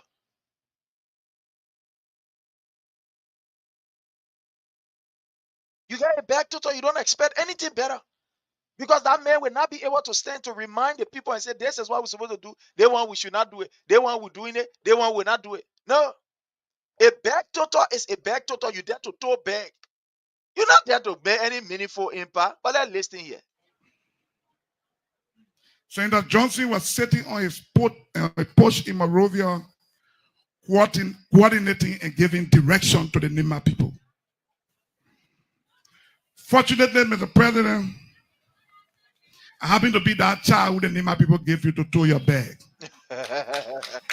Hey, see that? Hey, see?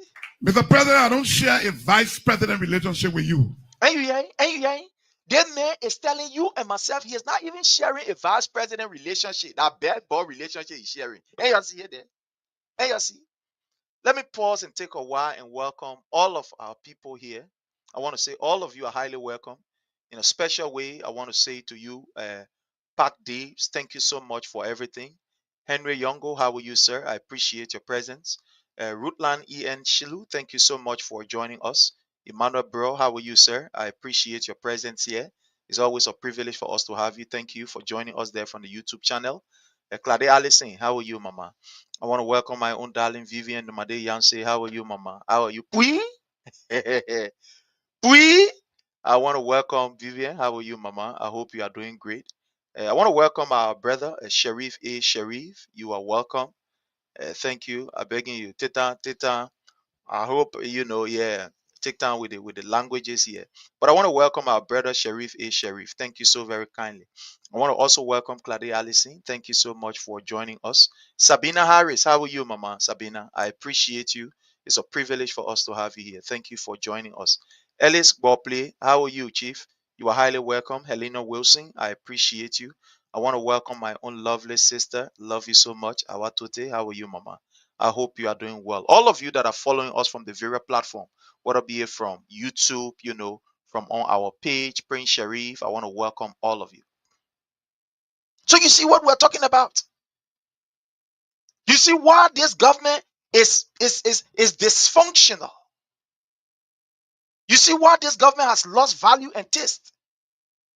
Because the age of Joseph Numa Boakai, by virtue of his age, you know that he will need somebody strong and healthy. When you read the Bible, right? One of the reasons at a certain point in time, God told Moses, or Moses was told that, look, you need to get an assistant, somebody who's going to help you. Because it's like you are aging. The level that you have reached, to some extent, you are going to be ineffective. So look for somebody. Look for somebody who's going to help you to continue this work. And that was how Aaron was chosen to help Moses so that he can carry on the responsibility. And Aaron was used significantly in so many instances. So basically, he was there to make sure that, all of the I's are well dotted, the T's are crossed for Moses, and etc. So a vice president, you are not just a bag toter. With the age of Joseph Numa Boakai that he can't remember anything, you the one should be there reminding him. You the one should be there looking at the so-called arrest agenda. The agenda where say before they finish moving for power, they will not finish crediting about $15 billion. A useless agenda. Agenda we are here and there. So you as a vice president should be there to be able to be the eyes, the mouth, and the ears of this man, ensuring that the agenda is adequately implemented. But you think what Sylvester Graceby don't even see you because the men look at you to be a bag tutor. You are a bag boy. They don't see you. You think why the House of Senate continue to behave the way they are behaving? Because you are a bag boy. You are nothing but a bag boy. You are a bag tutor. You are a moped that is throwing bear behind an old man. That's who you are. He said, and I even share vice president relationship with you. No, that's why he said. That me, because when I say, you pa, I can't understand. Y'all let this, y'all let that, this, that, all kind of nonsense you'll be talking. But let the man say saying it. Y'all listen to him. He said saying it. He said, no, I'm not vice president. He denied it, sir. He denied it. He said, I'm not vice president. Where's our vice president? Listen to him. To the Nima people. Fortunately, Mr. President, I happen to be that child who the Nima people gave you to tow your bag. Mr. President, I don't share a vice president relationship with you. I share a father and son relationship with you. Yeah. Because the Nima elder told me you are not going as a vice president, you are going to tote your father's bag. And the idiot is lying on the people of Nimba. He is lying. He is lying on the elders of Nimba. Nimba people, you're saying somebody to go to a bear or the vice president, you're saying. Let me ask you. If there is anybody, if I will speak, I will speak for the people of Nimba. I know that no county will send somebody and say, go be toting bag.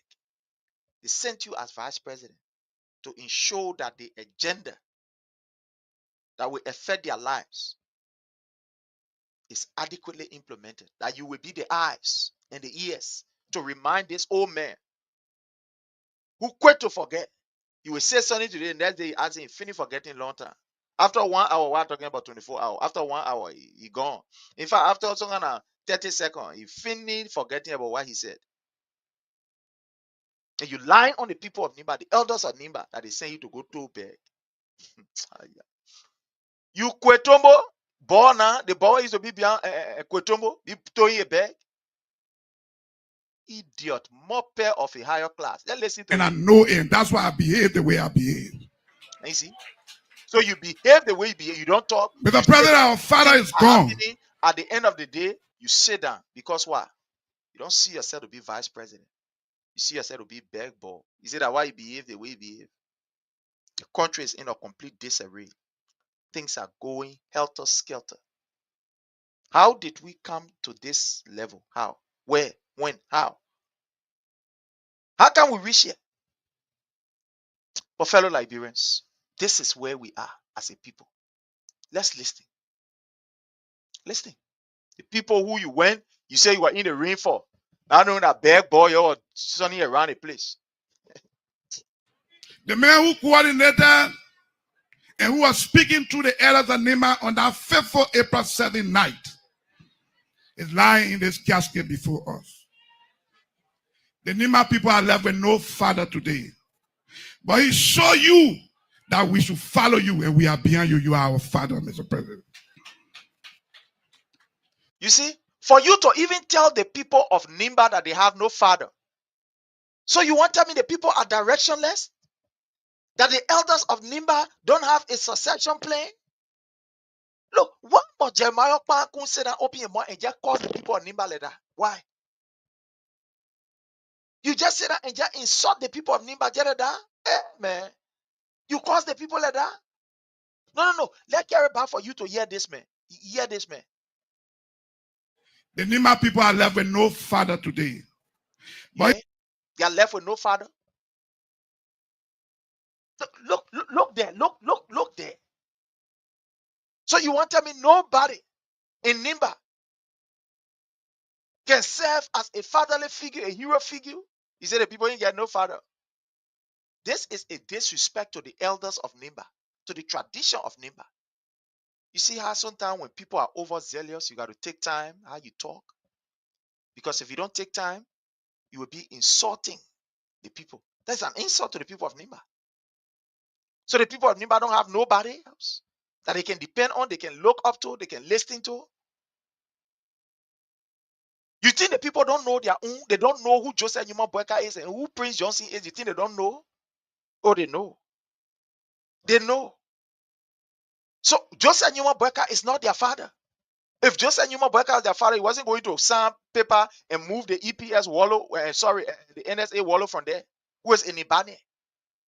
Only because he spoke at a ceremony that you speaking to. He can sit and he say the people get no father.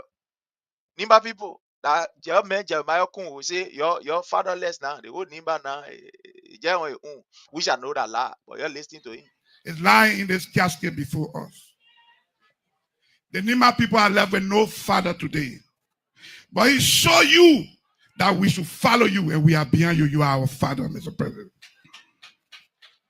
Imagine the nonsense where Jeremiah Pankun. The Nima people will knock your door every day because they got no other door to knock. The door they used to knock before to cause press conference, whether they were calling from Grand Crew, from Railway Sets, whether they were calling from Grand Jida or Bapolu, that maybe the people are putting traditional dancer out and they were chasing them. The man they used to call was saying that Johnson is no more here. Mr. President, that call is being diverted to you.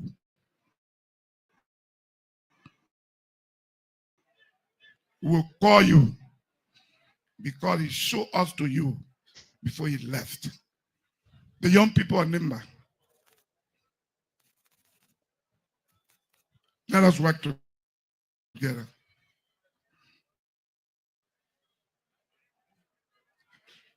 We need to stop some of the Amanda.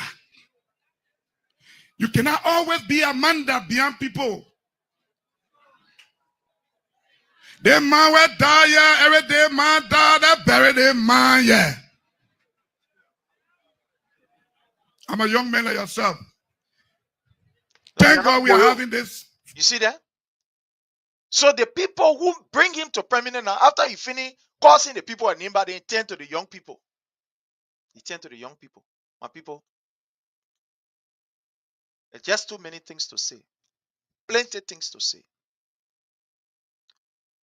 But let me leave Boakai a bit and I come to ourselves. We as seditians. I want to speak to us. And I want you all to listen very keenly.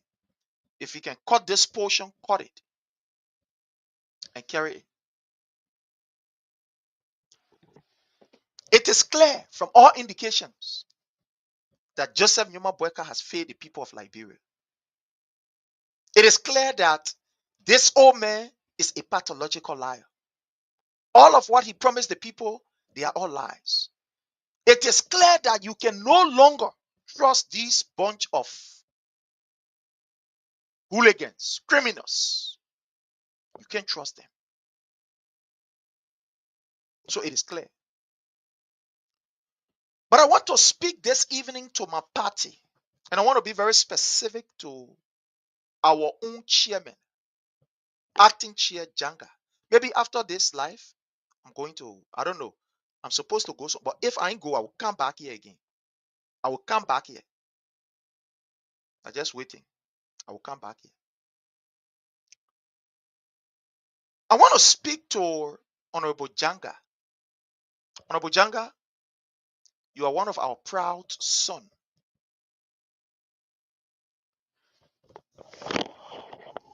Take out Audit here.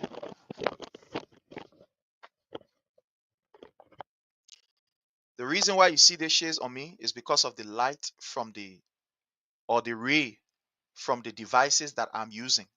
This help to protect your eyes from the direct rays of the direct light of some of these devices that I'm using from the computer.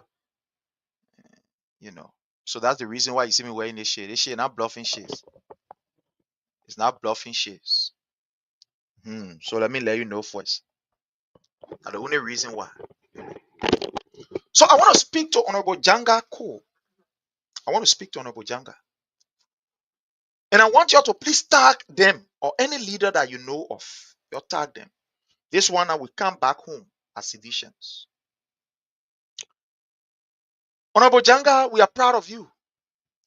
You are one of our best in this revolution. We do not doubt your ability to lead any institution. We do not doubt your credential to lead any institution.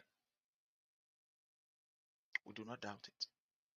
But Honorable Janga Ko, we are having concerns, and these concerns are serious. These concerns are very serious. Very, very serious concern we are having here. And these concerns, if not addressed, we believe that it will make 2029 to be very, very, very gloomy for us. If 2029 will not be too clear for us.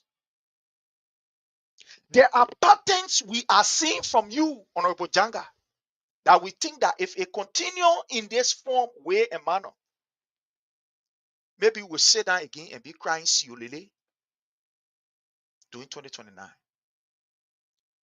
Chairman Janga, you did a very fine press conference. We're talking about that one.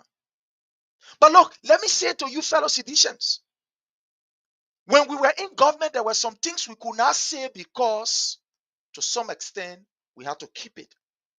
Now that we are not in government, do not be a hypocrite to look at your leaders and respectfully tell them what you are supposed to tell them. I want to repeat, and I want this one now, we finish with the other people, we come to ourselves as sedition. I want to say this to you. Do not be a hypocrite. Seditions, we should not allow ourselves to lose this election. You must understand the way Boakai is proceeding. It doesn't necessarily give you the right to say you will win 2029. Let's say this to you, to our faces. The way Boakai is misbehaving with power and is using power in the wrong manner, it is not a guarantee that you will make President Weah win. The only way that we can make President Weah win is to be sincere and to call the aids that we are seeing in our institution. We cannot sit down and fold our arms. The same thing that caused us to some extent for our own people to be vexed with us. We are seeing it happening in the opposition. We're sitting down, we fold our arms, we say, let's leave it. No. We must respectfully say to our leaders, you cannot continue in this form, way and manner. Chairman Janga, your effort to some extent is something that me, Prince Sheriff, are not honest. Not even me, but many people are not understanding. And I'm speaking on behalf of the people who call me on a daily basis. I am speaking on behalf of the people who call me on a daily basis. We are not understanding you, Honorable Jangako. We are not understanding you. We are not understanding you. Honorable Janga, the CDC USA have a problem. Do you know the importance of CDC USA in this revolution? Honorable Jangako, do you know the importance of CDC USA in this particular revolution? Honorable Jangako. Honorable Jangako, do you know how important CDC US is to this entire revolution? Do you know it? Do you really know the role that CDC USA play and continue to play in the life of CDC as a whole, as a body? Do you understand that? Do you know that, sir? I do not want to doubt that you do not know it. I know you know it, sir. I know you know it, Honorable Chairman. But Honorable Chairman, your action that you are carrying on, it seems, I'm afraid, Honorable Chairman. Because if the issue in CDC US, if you cannot be emphatic to say, we respect you and we went to, you cannot be emphatic to come up and to call for meeting and make us to just be in this array. Honorable Chair, we are holding you responsible, Honorable Janga. We are holding you, Janga, responsible. If the CDC USA is in a chaos, Jangako, we will not forgive you. Let's say this. We will not forgive you, Honorable Jangako. We will not forgive you. You have a responsibility to make a decision, to take a decision. The committee did a very fine piece of work and sent that particular work. You, Honorable Jangako, you distributed the communication to the both sides. You distributed that communication, Honorable Jangako. You sent out that communication. And the communication is detailed. The communication is clearly spelled out. I have the communication. The communication clearly say what it say. That what our brother did in Iowa was completely out of order. And the committee recommended. There are recommendations. And number one, there should be an interim team. Let all of us sit down around the table. Let all of us come together. All citizens, let's sit down around the table. We come together and we form an interim team.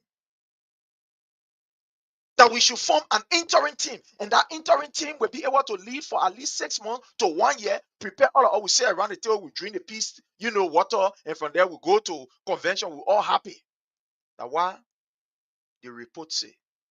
The report also made us to understand that people who will serve on that particular committee, they should not participate in the election. The committee did a very fine piece of work. Honorable Janga, what happened? You sent the committee report, but now we expect you to send a communication or to call everybody as a father in the house to call us and say, look, gentlemen, you are all brothers, XYZ happening, this. Let's move on. Honorable Janga, why haven't you called? Why? Why are you called for meeting yet? Or you happen to see CDC USA in confusion? You happen to see people scatter around the place. You want to devour CDC USA, or you want to honor my 2029 victory of President Weah? Is that what you are doing, Honorable Janga? Honorable Janga, are you undermining our victory for 2029? Is that what you are doing, Honorable Janga? And I even go nowhere they start calling. Ain't you see there? Ain't you see? And in fact, let me call all my Akami. I will call all my phone off. Akami. Let me go for the other one, sir. Because it's ringing. Wait, Akami. I will call all my phone off. Nobody must call me here. Let me. Funeral in compensating. Everybody here know me. It's not with disrespect. But I'm not taking no call. Tablet, encyclopedia, bank market. Let me call my phone. I see it ringing. I hear it ringing. I'll cut it off. Mr. President, thank you for your personal contribution. If you're worrying for your personal contribution today, the honor we gave our leader, maybe we wouldn't have done it the way we did it. To the government, I want to say thank you for your contribution. The Liberian Senate Pro Tem, and the entire Senate, I want to say thank you. You pay for the funeral home, and you pay for the lying state at the Capitol. Thank you. Mr. President, the Nima people are left in your hands. Mr. President, sometime April 7, 2023, the people of Lofa County, the elders of Lofa, gather in Bond County to ask the Bond County people being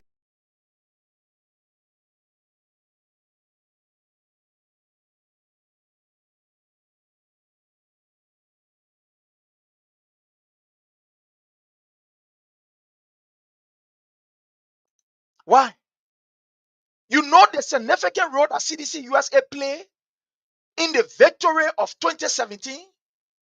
You know how important CDC USA is, like any other institution or any other so-called auxiliary. Honorable Janga, why are you behaving like this? You are a leader, Councillor Anthony. You are a leader. We respect your leadership, but why must you behave like this? Why? Why are you undermining the CDC? Why? Because what you are doing is undermining the CDC. The committee finished with a report. They gave you the report. For you to take the report to call all of us to say, look, gentlemen, all of you sit down. We are all brothers. We are not enemies to anybody here. We are not fighting each other. We just want to get things straight up. Then you sit down on the report. You can't call. We send tests to you. You can't answer. We call you. You can't answer. People call you. Oh, you will not answer. What happened? What happened? Why you want to undermine 2029? Why you want to undermine President? Why? Why you want to do this to us? You want for us to cry on your knee that what you want, or you happy when we're talking, that we now go in your inbox, we now read, oh, we turn. What is so important that you cannot you cannot listen to us? What? What is so important that you have abandoned us? We took our own time as an institution. We wrote you and said, Honorable Janga, this is it. You set up a committee. Thank you for setting up the committee. The report is out now. The report is out. You send the report. Why you can call for a meeting of all seditious and say, look, let me hear about announcement. So all sedition, our chairman want to talk to all. You scared to talk to all sedition? You scared? Honorable Jangako? Are you afraid? Or are you doing it intentionally to honor man 2029? Because look, I can tell you this thing that you are doing will cause a very big division in CDC USA. It will cause a division. People just sitting down. Look, the people who can call us, when you see me talking to them, I'm not angry. The people who can call, when they call us, they think what we can hear because we are in front of this thing and talking. Many people call us on a daily basis. People call us. People expect that. They just say that. People say, ain't what telling you about they ain't what telling you that why you see someone who just say that. Honorable Janga, I don't want to go further because I feel that, something bubbling in me, but I don't want to go too much. I don't want to go further too much. I want to say to you, Honorable Janga, we gave you all of the courtesy, all of the respect, and we look up to you. That's the reason why you see we did not continue to quote, or the other side did not continue to look. We must straighten ourselves in this opposition because we must be sincere to ourselves. If we are not sincere to ourselves, we lost 2029. We lost it. We will lost 2029 because Joseph Numa Boakai is willing to do anything and everything to ensure that he take 2029 here against us. But look at what is happening among us at CDC USA. There are people doing all that. The whole CDC USA is a complete. We go to you as a leader for you to intervene. The people finish dressing the report. They give you the report for you to call us as one family. We all sit around the table. We talk. We break bread. You get your statement. We go. You can't call again. You can't get statement. We just there. We're looking at you. Why are you doing this to us? Why are you doing this to us, Honorable Janga? Beginning tomorrow, Honorable Janga, you will be my discussion. Today, I will not go further because the time is reaching. I got to check it off. So you will be my discussion. I will lead Joseph Numa Boakai. You already here. We all know what happening. We already know what is happening. But until we can look in the faces of, look, these are some of the things that you people did that undermine our own victory for 2023. These are some of the things. People will not pick up their phone. People will ignore people. People don't even know what a CDC USA exists. Yeah, you know the role that CDC USA play. Look, we will speak out.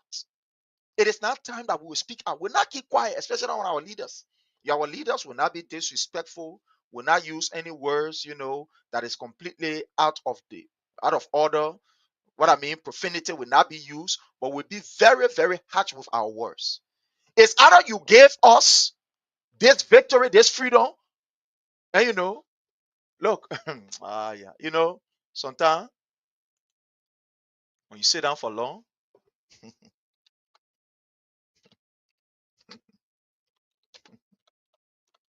Yeah.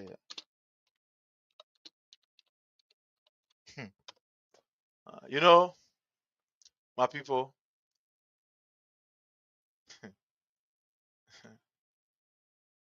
let's go into history a bit, right? Let's go into history a bit. I want us to go into history a bit.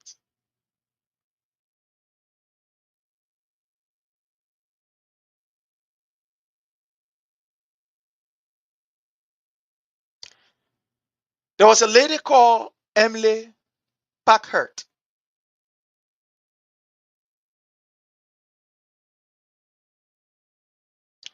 Emily Packard was an activist. She was an advocate. She was somebody who stood up for the rights of other people. And the famous speech that she gave today is all over the world. People can just put it in few words. She said, "You either give us freedom or death." In November 13, 1913, she delivered this speech in Hartford, Connecticut, when she was speaking to scores of people.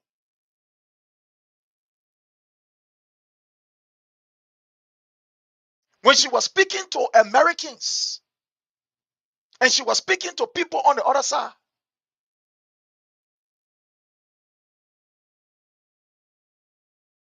When she was speaking to the English people, you know, America got her independence from England, right? I just want to be on the surface. I'm not going in depth.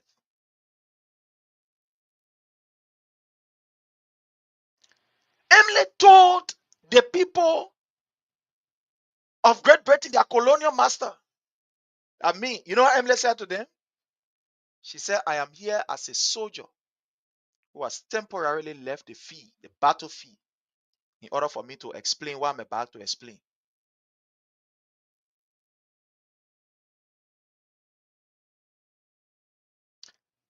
I don't want to go into it that much because I don't know, for some reason, I just, yeah. But, Mr. Chairman, people, there are plenty of things going on here.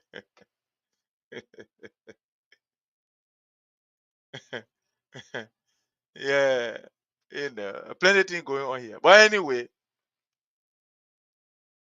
you either gave us freedom or you gave us death. You either gave us liberty or you gave us death. Yeah.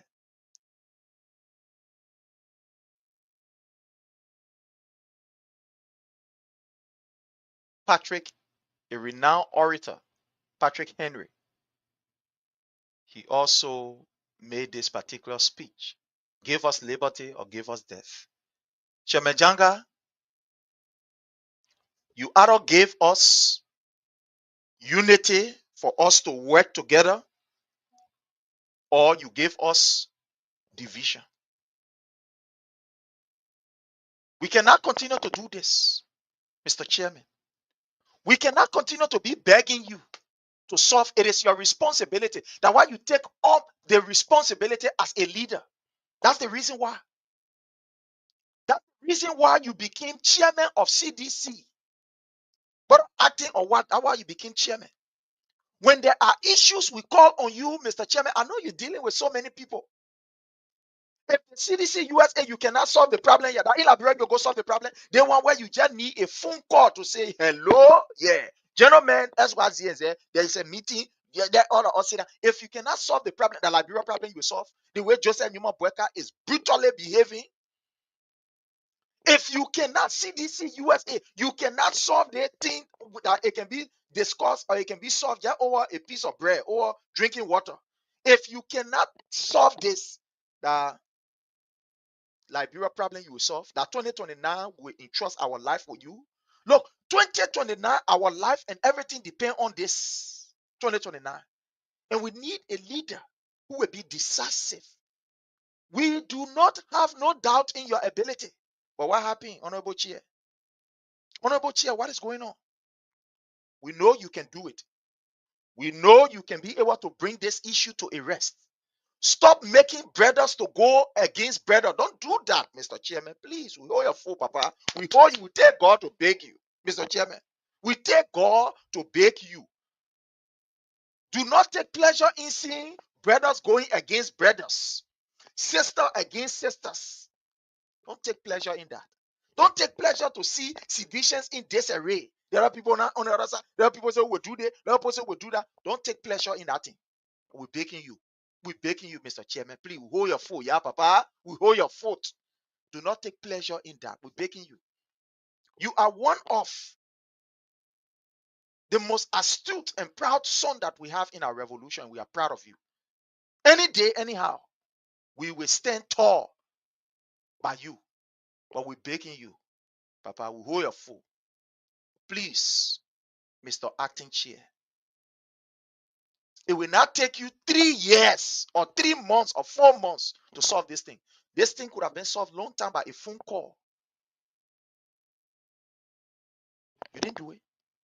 You reach to a place that you happy that brothers are going against brothers. Other people, they get on the side of pole, they get on the... Mr. Chairman, I'm begging you stop it, yeah? Bye bye, my people. Because I want to leave it as it is. I want to see if I will do 1 or 2 things. If no way, I'm coming right back here. If I will not go to, I'm coming back here. So you're just wait. Let me just find out because I'm not receiving any notification, and that's what I'm songing away. But I want to welcome Favor L. Morris. But on Favor Morris, I want to appreciate you. Favor Morris is one person that I'm proud of. I want to thank you. She is not only a mother, she's a leader. What I saw this woman doing, what I saw Favor doing, I give up. I give up. What I saw Favor doing, I give up. Look, the women that left from here and went to Liberia during the campaign time, I was asking myself, are these people really living in Europe and in the advanced world? I saw these people in the butchers and in the trenches. I saw these people, wow. Madam Favor Morris, I respect you and I love you. Thank you for everything. I remember when we were going to, how you call the place, the place by Kakata area, man.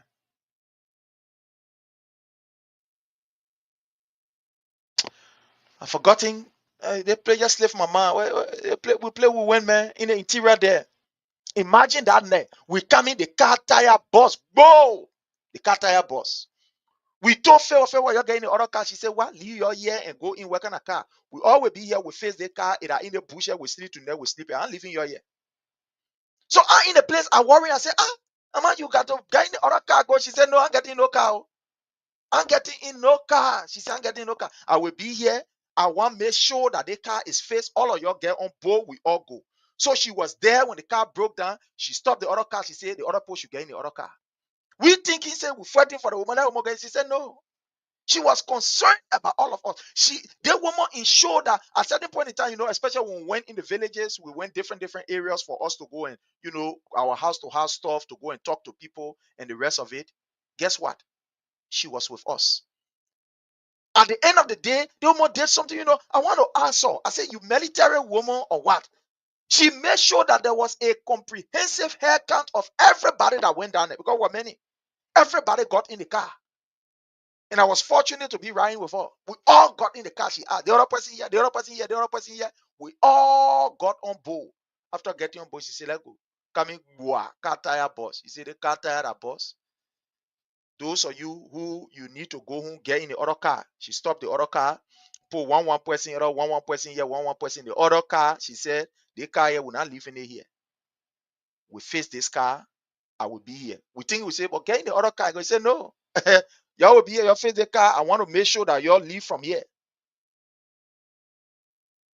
I want to thank you, Mama. I appreciate you. All of you, including General Doka Billy. All of you, I want to say thanks. While some people were in Morovia, they were in hotel, they were drinking and Shankura wine, and they were drinking paparazzi wine and all the other things. These women were in the villages and in the trenches, in towns. While some people are in Morifa, they have a tower pulling on their neck and drinking mineral water. These people were drinking, real hand pump water. These women. And that's the reason why I get emotional when I see Janga trying to play with this. The sacrifices that people made. Don't do that, Honorable Janga. Don't do that. We want to have a time where we sit together, we share fun, we have good time. Don't do that, Honorable Chair. Again, my people, I have to go. I will have to go. I will have to go. Thank you. I appreciate you. And have yourself a God bless day. I have to go. I love you all. Bye. We want to encourage those who want to remain corrupt and steal money, that I beg them. The money should be used to bless our people. Thank you and God bless.